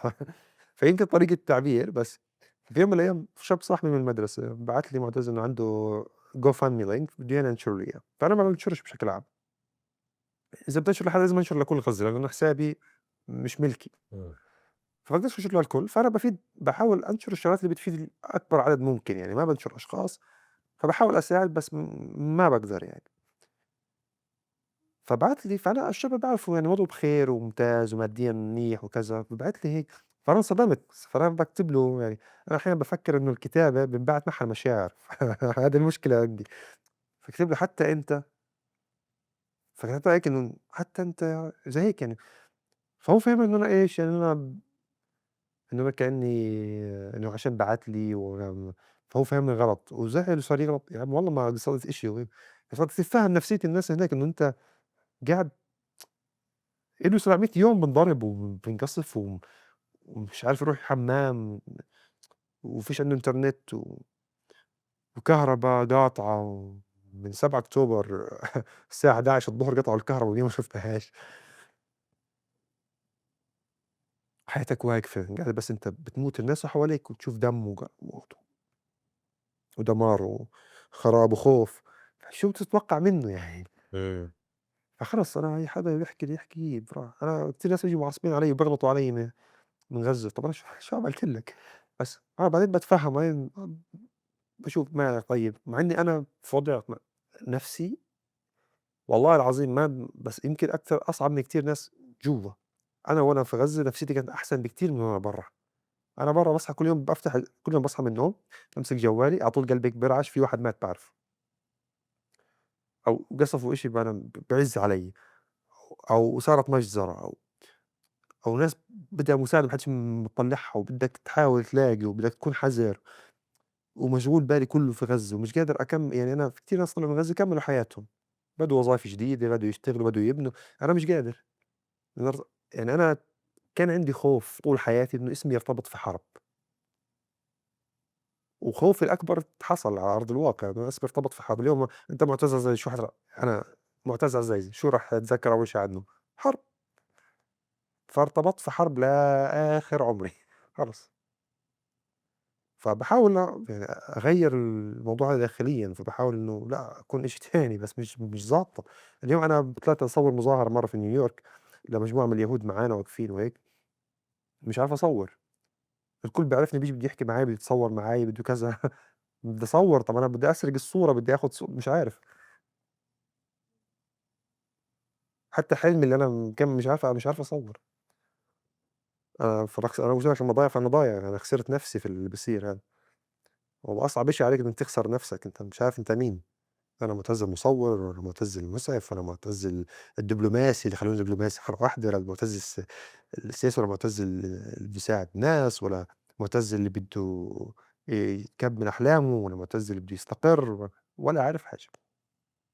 كل يوم في حال، ورهنت حالي وحياتي لبلدي، مع إنه أكتر أشياء أذاني في حياتي هي البلد هادي، أكتر شيء فقدت فيه ناس، أكتر بلد كنت حاموت فيه، بس خلاص اتصالنا في غزة قد ما تحاول تبعد عنها مستحيل تطلعش منّك، مستحيل، وهذا إشي مأمنين فيه يعني، و وللأسف يعني زعلان على حالي أنا يعني، بس ما كانش عندي طريقة أعبّر، بس تعبّر ما بتلاقيش الدائرة اللي تحسّسك والله إنه أنت معاك حق تعبّر وكذا، أول ما تعبّر هيك الدايرة اللي حواليك بتحسّسك إن أنت أناني عشان تحكي عن حالك، مع إنه أهم شي الواحد يقدّر حاله يعني هيك بس فخلص يعني فقدت الأمل من كتير شغلات يعني وهيك، وللأسف يوم قديش حققت إنجازات من أول ما من توثيقاتي وكذا، أنا بقيت أنا من آخر فترة صرت أشوف شو كنت عامل، أنا مش فاهم شو كنت عامل في غزة فاهم؟ ف ولا إنجاز من اللي أنا أنجزته من في حياتي في وقت فترة من سنتين قدرت إن أنا أفرح فيه، ولا حاجة، كتير حاسس حالي مظلوم فيها يعني كتير حرام، ولا جائزة أخدتها فرحت فيها، وحتى جوائز كمصور photography ما أخدت، وما رضيت أقدّم صوري كلها ولا قدّمتها في أي مسابقة، لا بوليتزر لا الworld press photo، رُحت شاركت كمصور عن خبرتي واللي صار معي، بس إنه أترشح مصور تاني من غزة فاز بجائزة، بس أنا لأ. مع إنه صوري أقوى يعني كمان كانت، وصورتي كتير قوية عندك معتز اللي يسمونه الذنب الناجي survivor's guilt. أنت بالك ليش أنا عملت معتز فاونديشن؟ إمم. يعني باتمنى إنه أحس إن أنا هذا أخلصه لله، بس أنا كل اللي باعمله عشان شعور الذنب، كل اللفة اللي بالفّها عشان شعور الذنب، أنا يعني جد يعني جاتني فترة صرت أحس حالي fake، أنت بتعملش شي أنا مش لله، أنت عم تعمله عشان تحس بالذنب، حاول تغيّر شوي من حالك، باحاول إنه أخلص النيّة تكون لله، بس أي إشي باتحرك فيه عشان أحس بالذنب، يمكن مش عشان حابّه. لأ، عشان باحس إنه يعني كل ما أقدّم باحس إن أنا مش عامل إشي، فيالّا كمان. مع إن أنا كدوري كصحفي عامل دوري وزيادة، قلبت الرأي العالم العالم كلّه أ كإنسان الحمد لله قدّمت أنا $60,000,000 جِبت لوكالة الغوث يعني من أول الحرب للناس وكذا، على الأرض وبرّا لفّيت ورفعت وحرّكت الناس وحرّكت الشعوب ولفّيت كل مكان باقدر أوصله. أحيانًا كتير كنت أدفع منّي عشان أوصل وأروح، وأكون اللي هو معني إنه أبيّن للناس إنه أنا سهل أتحرّك، مع إنه كتير صعب كان عليّا أتحرّك، عشان أبيّن للي بده يقتلنا هذا إنه أنا باقدر أوصل في كل مكان، مش أنت بس بتقدر تتحرّك نعم. بحريتك. والصعوبات كنت ما أبيّنها قد ما أبيّن إنه أسهل عشان مش رح تقدروا علينا يعني، بس الصعوبات أكبر بكتير منّه. فبس أنا يا سيدي غير إنه أنا ضايع مُنهك أو مستهلك، بتعرف اللي هو الحدا اللي هو burned شو بيحكوا؟ burnt out. لأ مضلّش. I can feel it.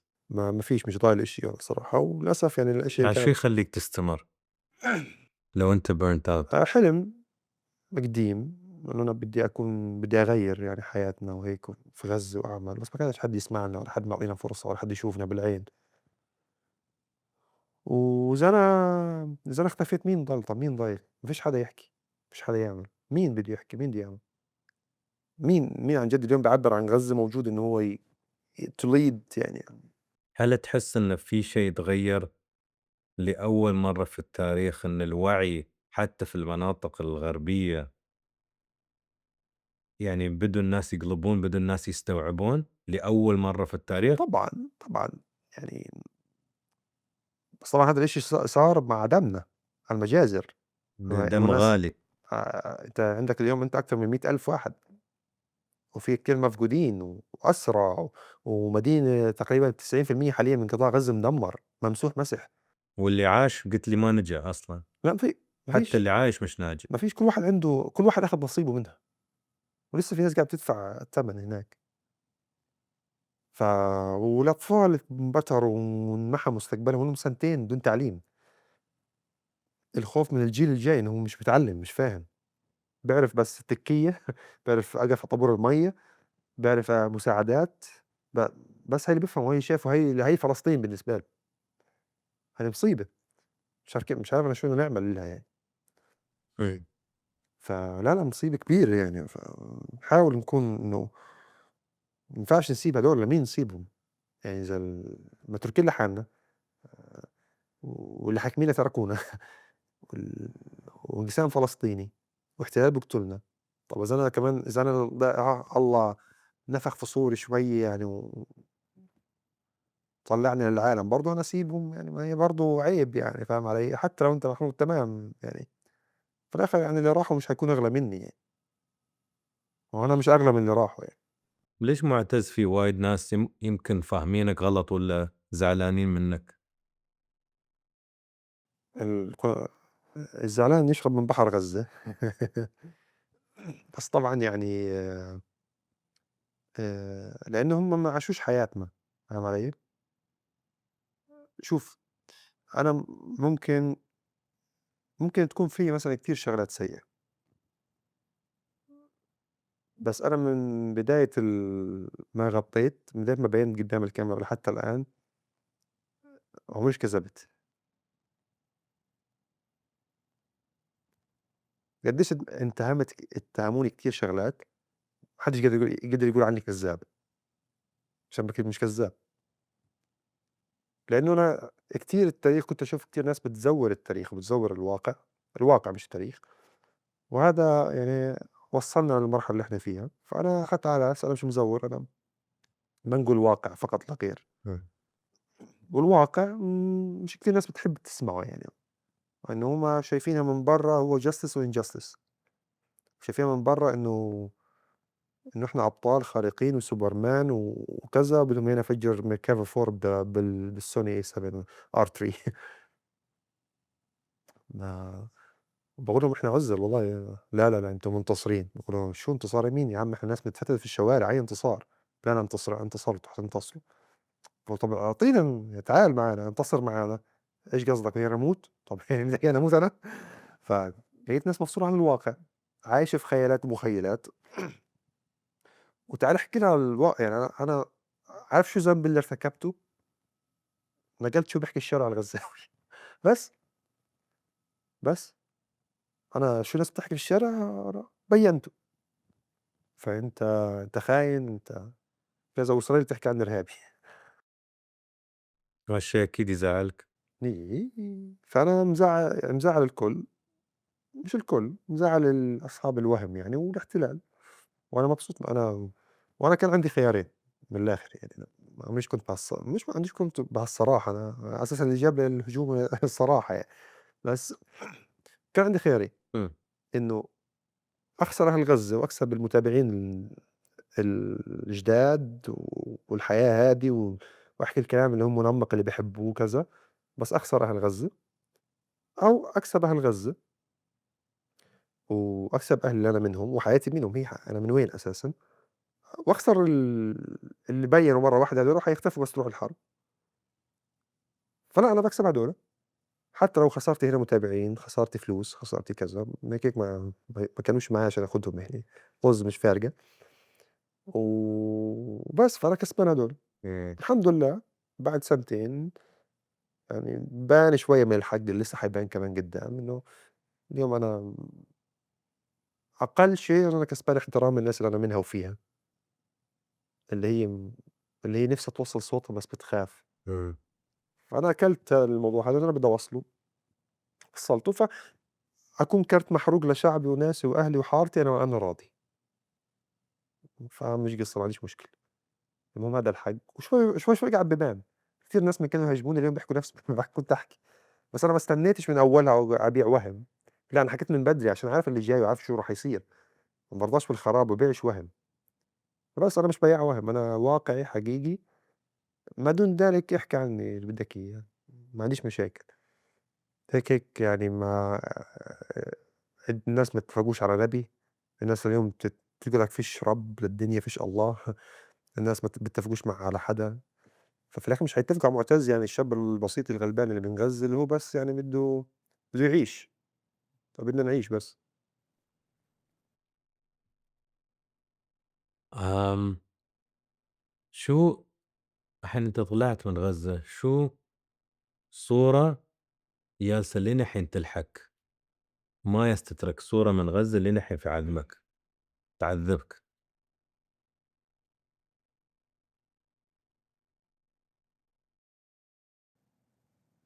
في طفل صغير كان يعني شوف أكتر إشي أكتر صور أذوني وكذا سبحان الله كانوا في حارتي.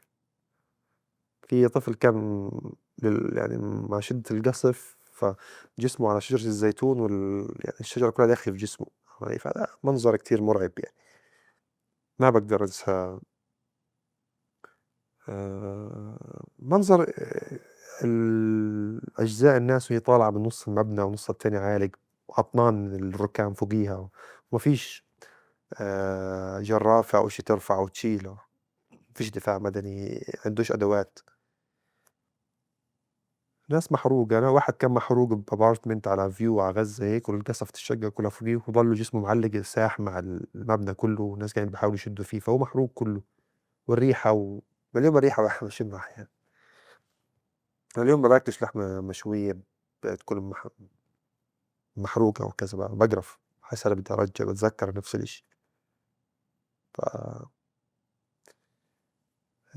وأكره إشي أكتر يعني أكتر إشي باكله أكتر إشي بكرهه حاليا هو الأكل. خلاص يعني ما يعني أنا هو يعني أنا مش عارف يعني آخر فترة بديت شوية أرجع لوزني الطبيعي اللي قبل الحرب. قبل الحرب كنت 106 كيلو. أجت الحرب وكذا طلعت من غزة كان وزني 87 كيلو شي زي هيك. ف وشوي يعني قعدت فترة مش راضي يرجع وزني الطبيعي وكذا وإلي من أول ما بطلت بحاول أروح على الجيم. يا الله. ف كتير في صور والله بس مش كتير بصير فاهم علي مش قادر اللي هو استجمع من هنا ومن هنا ومن هنا. It's okay. آه. Do you have my red card? Yeah, just this way. هاي الله يسلمك أسئلة واحد كوت مع أسئلة مقصرة يعني. اوكي. في مرة أنت قلت تنام على ريحة الجثث وتصحى على صرخات الأمهات. اه هذا كانت لما نومي في المستشفى امم كنت انام على الرصيف وجنبنا خيمة الموتى فحين خيمة الموتى تنتلي والثلاجة تنتلي فيحطوا جنبنا على الرصيف فأنت بيجيبوهم بالليل ف- فالريحة كتير عاطلة فأنا بتغطى بالأحلام فوقية وهيك وشي بنام بالتعب. والصبح بيجوا أهاليهم عشان يتعرفوا عليهم على اللي استشهدوا وكذا لأنه بخافوا الناس يتحركوا بالعتمة لأنه انقصف وهيك فبيجوا المنبه تاعك اليومي صراخ الناس صراخ الأمهات صراخ العيلة تاعت الفقد بكاء وصراخ. فأقرب فترة عشتها في حياتي لا يمكن أنساها ويا ريت أنساها. ما أنا بتمنى أحيانا حدا يعمل لي إشي يصير معي زهايمر ما بديش أتذكر الشغلات هاي. ليش أتذكر يعني أو ممكن لازم أضل أتذكر عشان يمكن هذا الإشي بيشجعني أكمل إنه من كتر اللي انعمل فينا منهم عشان لازم يعرفوا قديش إحنا مش رح ننسى يعني ما بننسى. وإحنا إحنا وياهم الزمن طويل يعني سواء جهود إعلامية سياسية عسكرية في كل مكان. أصعب قرار خدته في حياتك؟ قرار الطلوع من غزة في الظروف هذه مم. كتير كتير كان موضوع صعب كتير صعب كتير ما ما تخيلت إنه ممكن يصير هيك.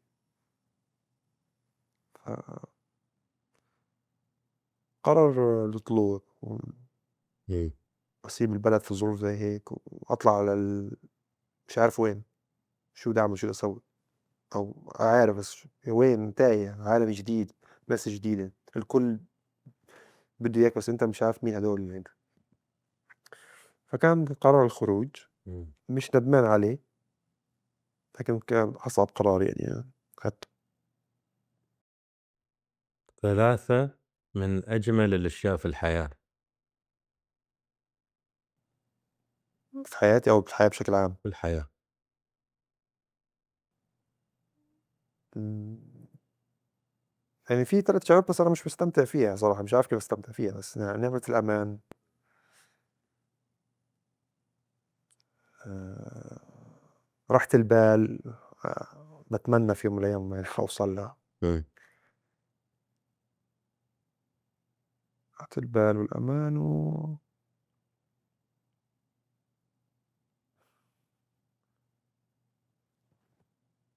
و سهولة الحركة، إمم. يا ريت الكل يعني يجربها بس يكون عنده خيارها يعني. و3 من أقبح الأشياء في الحياة. الاحتلال، القتل والنفاق، إمم. هذول أسوأ 3 شغلات بالنسبة لي يعني. أصعب صورة التقطتها وما طلعت من بالك. الصورة لشخص ما شُفتش وجهه لإنه نايم زي هيك، وقع عليه المبنى تقريبًا 6 طوابق، وهو عايق في النُص بس نُص جسمه طالع والرمل مغطّيه، ووجهه كلّه أحمر وأزرق ومخنوق يعني خنق وهيك، ووجهه وعالق برّا والناس بتتفرّج عليه ما حدش قادر يطلعه، فأخدت الصورة بس ما نشرتها يعني، بس للتوثيق يعني بس وين أحطها يعني، فهذه يعني من الصور الصعبة. كتير، كتير صور صعبة، أنت بتحكي في عبادة أنت كل شوي عندك صور صعبة يعني ما فيش شي حلو فيها يعني. أجمل إشي في البداية هذي إن أنت لمّا تحس إن أنقذت روح، وكمان بيكون بيعاني يعني، بس أنت يعني أحسن من غيره، بس فالعبادة ولا إشي كويس. إمم.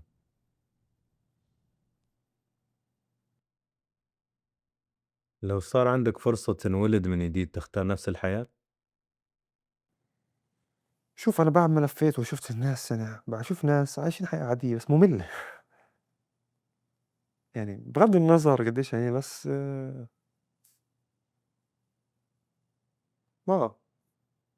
مش عارف ليش باحب الشكل أنا المعاناة يعني مش عارف ليش، مع إنه خلاص اختار حياة وعيش بهدوء وموت بهدوء يعني مش لازم تتقطّع يعني، أو مش لازم يعني يصير هيك.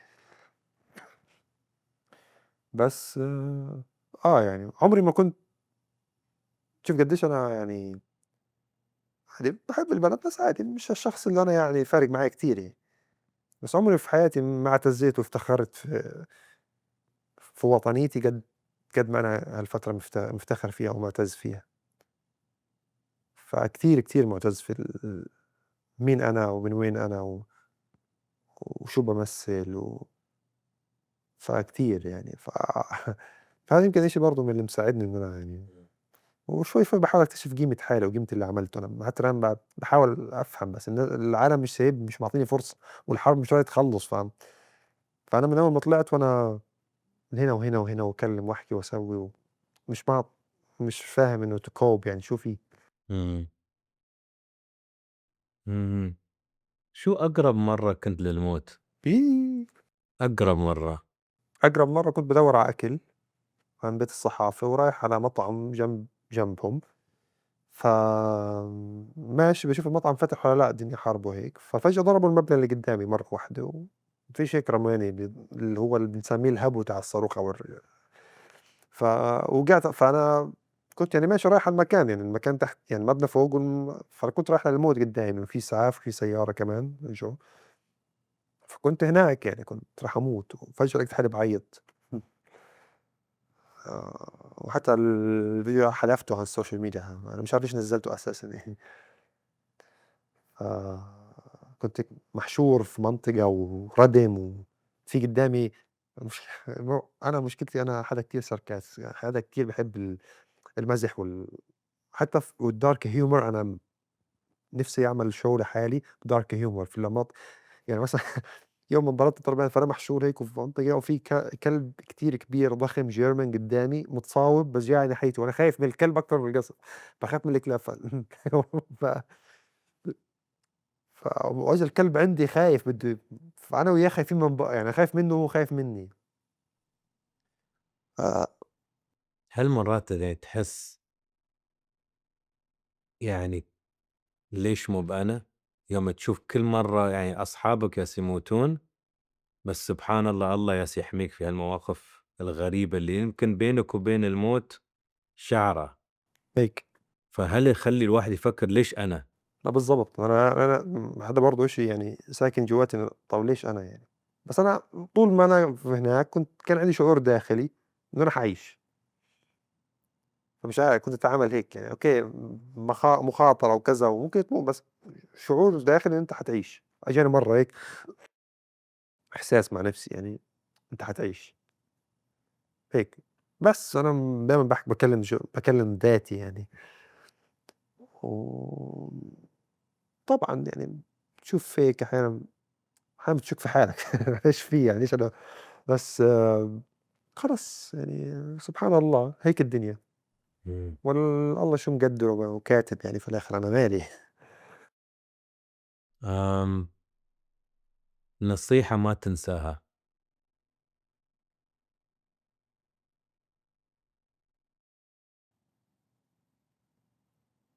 نصايح مش نصيحة. نصايح إمم. إنه أعمل اللي أنا مآمن فيه مهما كان، ودايمًا أحُط مخافة ربنا قدّام عينيّا قبل أي شيء.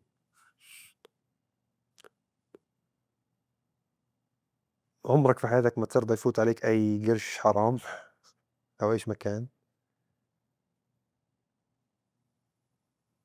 و وبس واجه دايمًا يعني ما تخافش. إمم.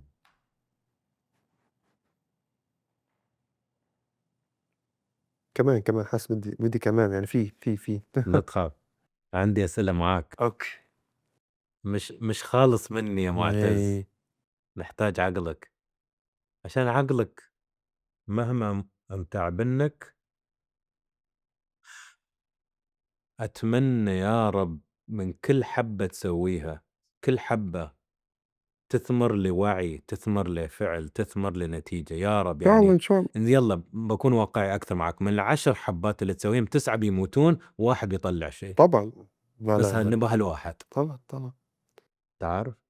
وكل المحاولات اللي باعملها يعني أنا ما وصّلنيش للي أنا وصلته عفوًا إن أنا قاعدة في البيت أو لأ، أنا كتير فشلت. بس لا تنسى أنت وصفت لنفسك نسيت. محاول.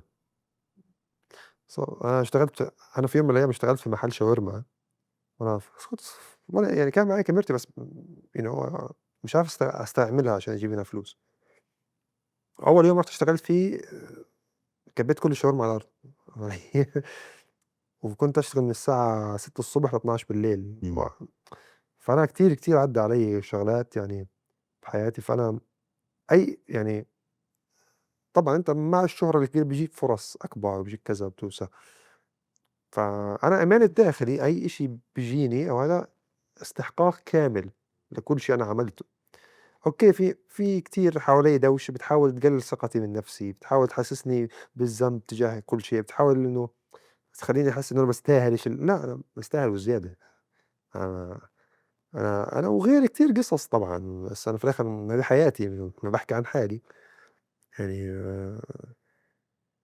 لا أنا ما فيش إشي بييجي بسهولة ولا يمكن. إمم.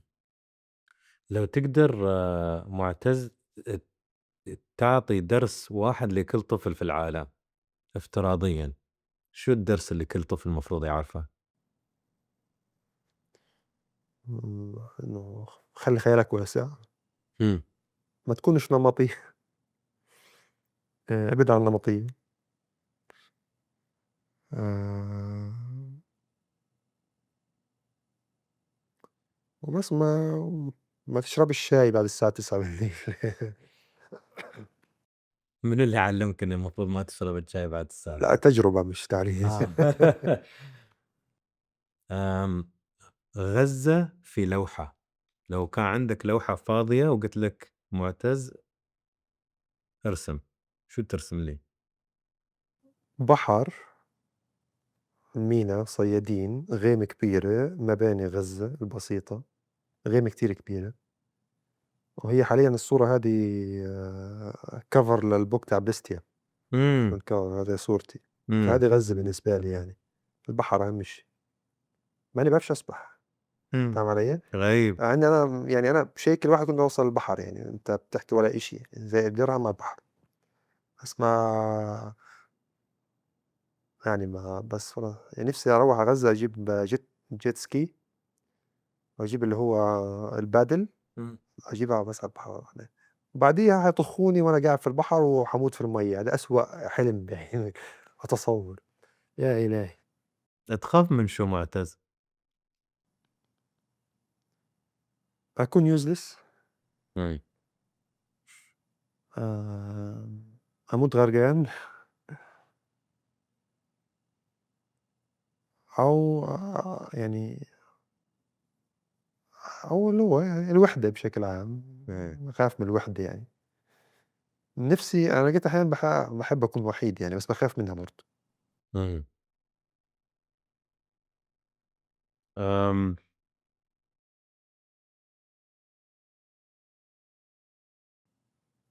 عمره انحكى لك دبّر حالك هيك في أسوأ الظروف في حياتك؟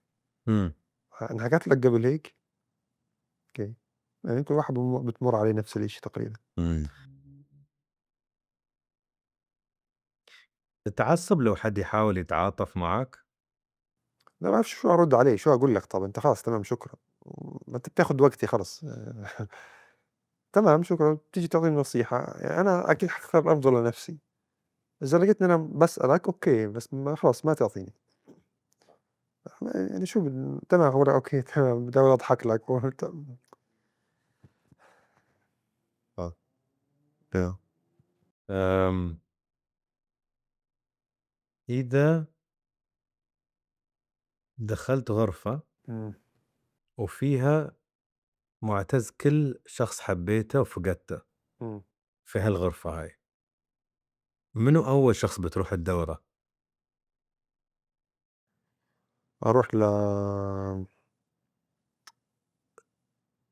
لعمي اسمه حسني. هو الشارع تبعنا اتسمى على يعني اسم جدي، جدي استشهد في 69 إمم، كان بيشتغل في الأرض، وكان في ناس يعني بتضرب بتطخ على الاحتلال وخباهم، فكشفوا له الاحتلال فطخوا يعني، سموه شارع أبو حسني يعني. فكان أحيانًا كان مثلًا أهلي يحبسوني في الغرفة عشان أعمل إشي وكذا وهيك أنا وأخويا، فكان يجيب لنا بسكوت اسمه بسكوت مدوّر بتاع الشاي، كيسه طويل يجيب لنا إياه من الشباك الله يرحمه، و باروح لجدي آآ جدي أبو عمر يعني يعني برضه جزء من نجاحي يعني، في يوم من الأيام كنت رايح أشتري لينس فجدي مزنوق يعني من كذا اللينس حقها $1500 أو شي، فميّلت عليه هيك ما عمروش كسفني يعني، أنت عارف اللي هو من وأنا طفولتي كل لمّا يشوفني تعال معي 20 معي 50 كذا، ف وأحيانًا لمّا أحس حالي خجلان أغيب عنّه شوي عشان أرجع له يعطيني أكتر ف كان يحبني يعني ويعزني، واتوفى وأنا بعيد يعني هو اتوفى وأنا برّا، اتوفى بالحرب يعني، الله يرحمه، كتير ناس نفسي ألِف على الكل فاهم علي؟ إنه كتير، كتير والله، بس يعني ما لحقتش أشوف إشي من الدنيا خلّينا نشوف الحياة كيف عشان نرجع للموت، لإنه الموت بالنسبة لنا يعني خلص صار إشي اللي هو normalized it هو المفروض خلاص إنه الناس تعيش إنه كلنا حنموت في الآخر، بس يعني هي الطريقة اللي بنموت فيها يعني بشعة كتير يعني، لو إنه الكل بيموت بنفس طريقتنا ما عندناش مشاكل، بس إحنا لحالنا يا جماعة. منو أكثر شخص يوم تذكره الحين قلبك يحزن؟ محمد الريفي إمم، غلبان الله يرحمه، يعني يعني الطريقة اللي مات فيها كتير، كتير بشعة يعني فاهم علي؟ كتير يعني عمتي وولادها وأحفادها وهيك يعني ليش يعني إيش في؟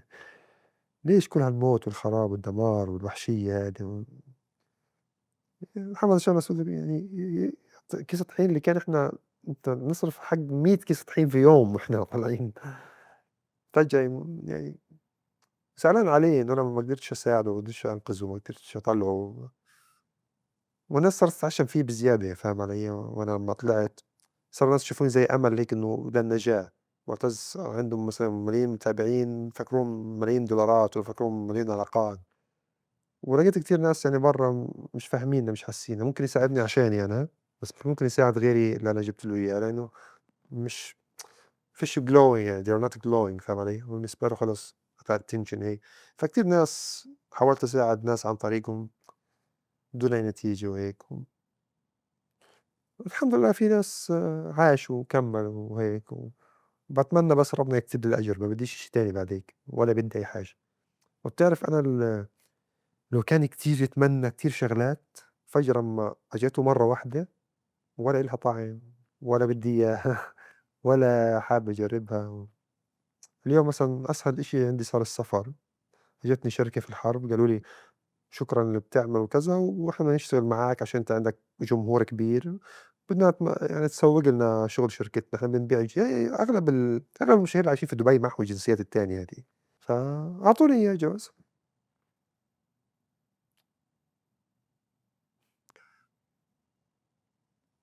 يعني من يوم ما أخدته وأنا يعني كيف أقول لك، خلص أنا ما على أساس قُلت لهم تمام باخده بابدأ أشتغل معاكم بس تخلّص الحرب بعد 3 شهور، قطّعت العقد ما خلصتش الحرب مش راضية تخلّص وصار عندي التزامات وكذا، قُلت أوكي يالّا. فصار عندي سهولة حركة حتى السفر أنا كنت دايمًا أحلم بدي أسافر وألِف وأوصل، بطل يطعم، أكتر إشي باكرهه حاليًا السفر. خلص ما يعني أنا باحس الدنيا ضحكت علي فاهم علي؟ عشّمتني ومرّت فجأة واحدة أعطتني بس بظروف سيئة بتخلّيك تحس حالك حشرة قدّام أي إشي منيح بيصير لك، يعني أنا لقيت داخليًا متسامح مع أي شيء سيء يحصل لي، بس أي شيء إيجابي باضلني أحس بالذنب، إمم. طَب ليش يا الله؟ لا، لا إشي قدر اللي صار معانا، الدنيا هي يعني بتعرف حمزة نمرة؟ مغني تاع فاضي شوية نشرب أوقف حتى بعيدة. ف فهي يعني مقطع من أغنيته بيحكي لك إنه هي ضحكت لي يا ترى والّا ضحكت علي، فاهم علي؟ فأنت مش عارف هي ضحكت لك الدنيا والّا ضحكت عليك، فاهم علي؟ فأنا هذه الجزئية أنا مش عارف هي ضحكت لي والّا ضحكت علي، بس فأنا ضحكت علي. وحاول يا سيدي بعديها بيّن للعالم يعني أنت عادي مثلًا أنا يعني كنت عايش حياة بالنسبة للناس اللي برّا عادية في غزة، تمام، بس بالنسبة للناس في غزة حياة شوية luxury شوي، تمام. لدرجة إني كنت مثلًا أقعد في مكان معيّن يجيني حدا يقول لي: "أنت كل يوم هنا من وين كيف بتشتغل؟" والله العظيم يجيني حدا زيك مرة قاعد أنا وأنا يعني أنا مش مدخن تمام، باوفّر فلوسي لمعداتي أو باحب أهتم في حالي يعني، فقاعد كافي شوب عادي يعني ما باصرفش شي يعني، فمن كتر برضه يعني البلد برضه كان وضعها المادي اللي هو في ناس معها وفي ناس كتير معهاش فأنا كنت باشتغل، بانتج، باعمل، يعني في الآخر مش قاعد يعني. لدرجة إنه يجيك حد يقول لك: "أنت بس شو بتشتغل كل يوم هنا قديش بتقعديش معاه؟" إنه الوقاحة هذه كانت موجودة يعني.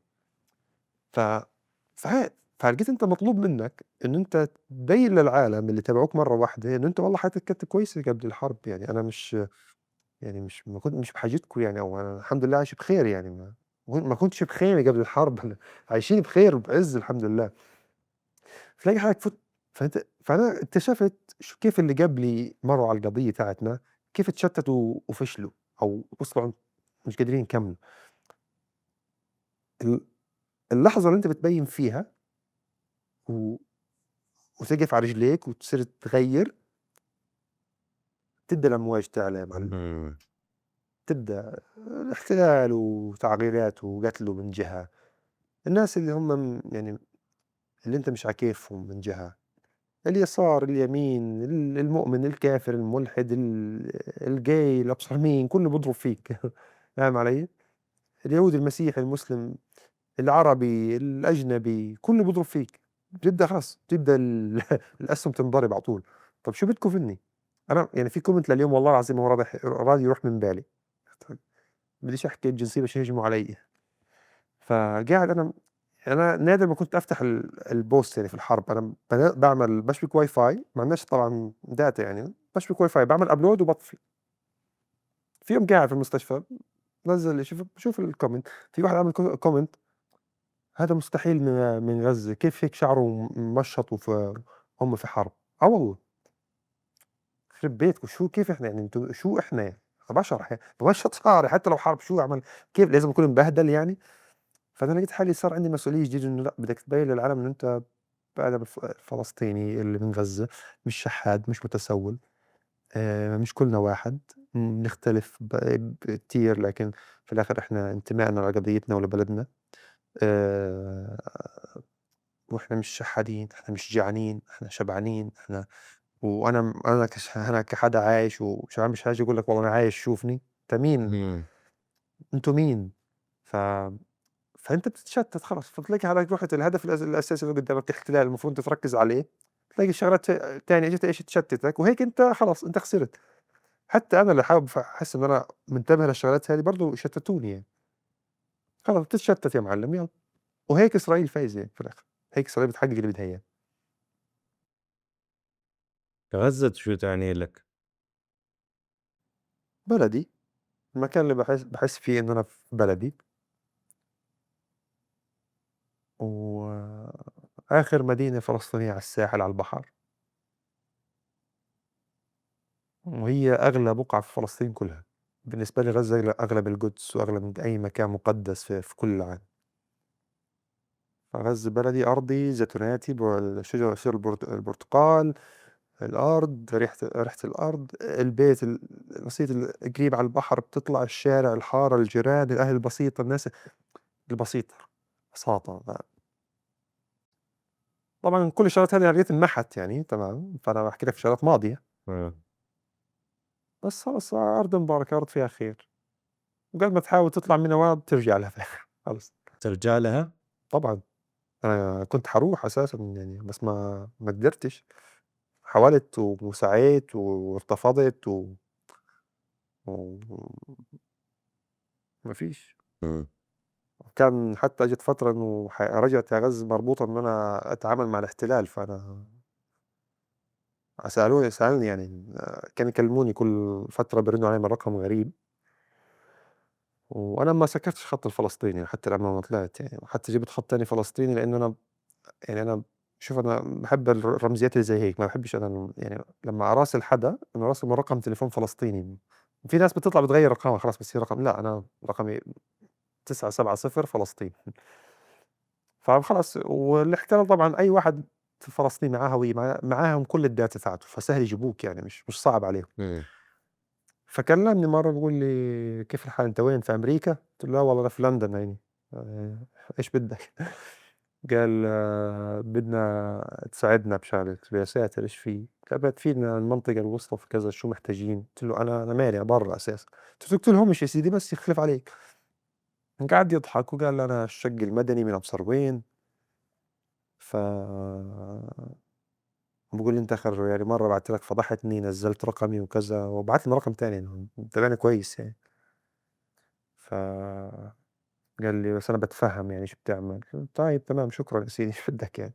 أنا يعني نفسي اللي هو أتف وأغلط وأسكّر في وجهه. بس أنا عارف إنه لو في يوم أنا حارجع غزة ألاقيه على الحدود في المعبر. أنا فاهم الدنيا وفاهم اللي فيها. عارف أنا شو مشكلتي؟ إن أنا فاهم. نفسي أكون اللي هو بتعرف اللي هو نعيم الجهل. يا سلام لو رجعت بيها الله مرتاح، إيش بدي باعمل هذا وخلصنا ف باقول له: "خلاص." قُلت لهمش يا سيدي.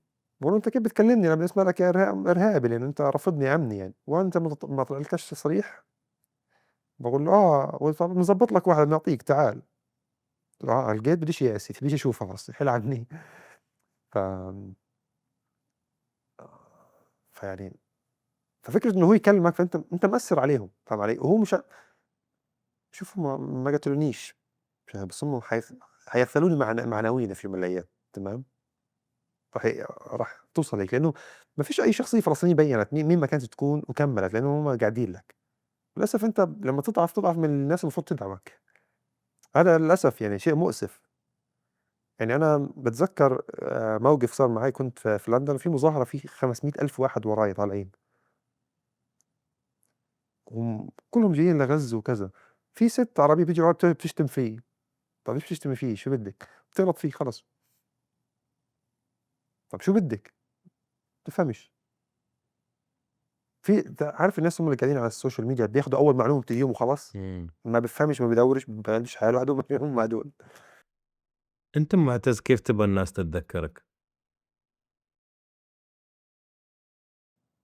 أنا مش فارق معي الناس صراحة، فارق معي أهلي، ما دام أنا باكلم ستي، جدتي راضية عني، عمي راضية عني، حارتي، أهلي، أنا بخير.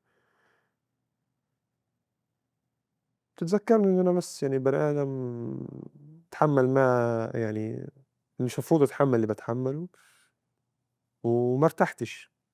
أنا من 7 أكتوبر 6:25 دقيقة لحتى الآن صاحي، مش بمعنى حرفي يعني، بس إنه ما ارتحت، ما اخترتش إني أرتاح، مع إني فرصة إنه عندي فرصة، وما باحمّلش حدا جميلة إنه أنا والله مش مرتاح. أنا باعمل الشي هذا من دافع من جوّاتي يعني لبلدي ولناسي. كان نفسي أكون، أنا عندي حلم قديم، كان نفسي أشتغل في المكافحة، بس ما فيش عندنا شرطة ولا يتنيّلنا كان، ولا بتشتغل بتنقصها فيها ما لكاش راتب. إيش هالشكل. إمم. متى آخر مرّة بكيت؟ توي. من يومين يمكن، بس يعني مش بقى هيك، لو بتمسكها فاهم علي؟ خلص باكون كتير stressed وهيك، فهي بتوصل هنا بتنزل. إمم. بس يعني تقعد مع حدا بيقول ابكي، ابكي، أنت مش حابكي هيك يعني، أنت ليش تاخذ الأمور بشكل حرفي يعني؟ إذا يا معتز آآ كنت على آخر لحظاتك وتقدر تختار بس شخص واحد يكون عندك، منو الشخص اللي تختار؟ ولا حدا. ولا حد من أهلك؟ يمكن أمي عشان أعوّضها يعني وهيك، أنا إشي مَر فيها ومرّت علي مَر عليها. يمكن أمي يعني هي. أمك قُلت؟ أمي. أمك والّا عمك؟ لأ أمي. أمي يعني؟ يعني ماما؟ أمي آه، بس. أوكي. أمي. بس لأ أنا عندي مشكلة يعني بشخصيتي، إنه أنا كتير باحتار، فإذا أنت خيّرتني أنا خلاص أنا دخلت في الحيط، ما تخيّرنيش، فاهم علي؟ إمم. خلاص حُط تمام أتعامل معاه أوكي باتعامل، بس تعطيني خيارات لأ، أنا هيك. هل حصلت فرصة إنك تكون مع الوالد والوالدة في آخر كام شهر؟ يعني فرصة قصدي مش مخك مشتت، تكون معاهم. لأ، أنا من يوم ما طلعت من غزة وأنا مش معاهم. ف وما تشتاق لهم والّا مخك طبعًا إيش مخك مشغول؟ باكلمهم، بس لأ باكون أحيانًا معاهم وكذا في البيت وهيك، أمّا أروح يعني لمّا أروح على الدوحة وهيك. إمم. بس أنا يعني من 3 أيام أبويا جته جلطة بالقلب، بس الحمد لله طلع منها بخير يعني وهيك. وباقول لك ما حدش حينجو منها اللي صار فينا يعني. على أساس إنه خلص أروح هيك، بس ما كانش الوضع يعني إنه لهالدرجة سيء، إمم. وعدّت. بس خلاص يعني باحس حتى أنا يمكن مش هاكون قاسي يعني عليهم وعلي، بس خلاص باقول لهم أنتم الحمد لله بخير، خلاص أنتم مش، أنا لقيت في ناس مش ملاقية تاكل وتشرب، أنا مركّز معاها، أنتم عايشين الحمد لله، عايشين بمكان آمن، حتى لو إنه انقصف قبل كام يوم من إسرائيل كمان، يعني الله يرحم اللي استشهدوا، بس ماشيين بخير الحمد لله، أحسن من غيرنا وغيرنا أحسن، بس الحمد لله. غزة في كلمة. تنفهمش، تفهمهاش، يعني مدينة التناقض.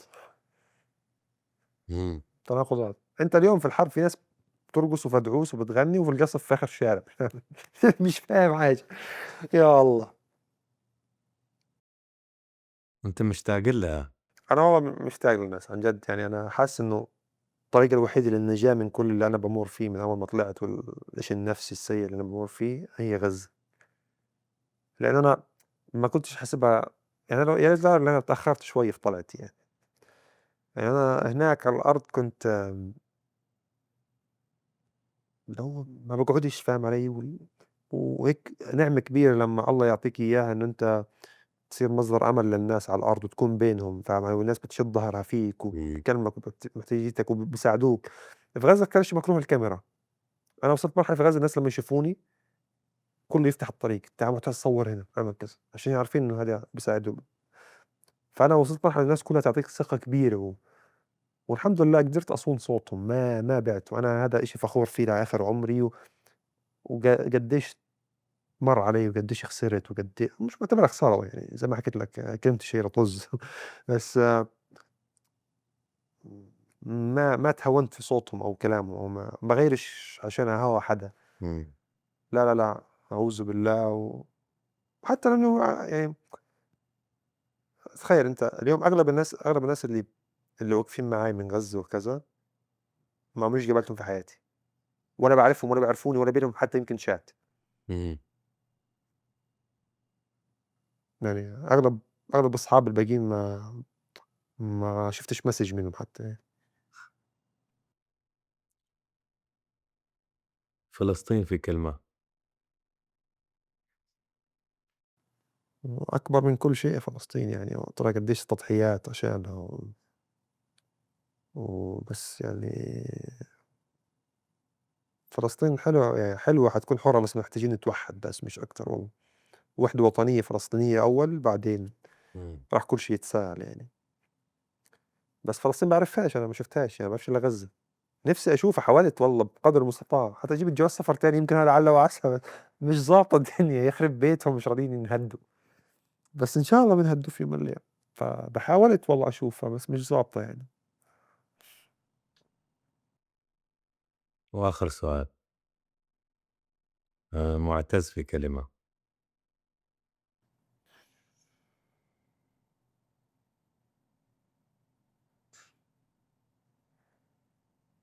وزلمة طيب. طيب، ب شكرًا يا مُعتز. العفو يا مُرَس. أتمنى كنت أذن صاغية، أتمنى. ده عصاية ويعني شي جديد وهيك.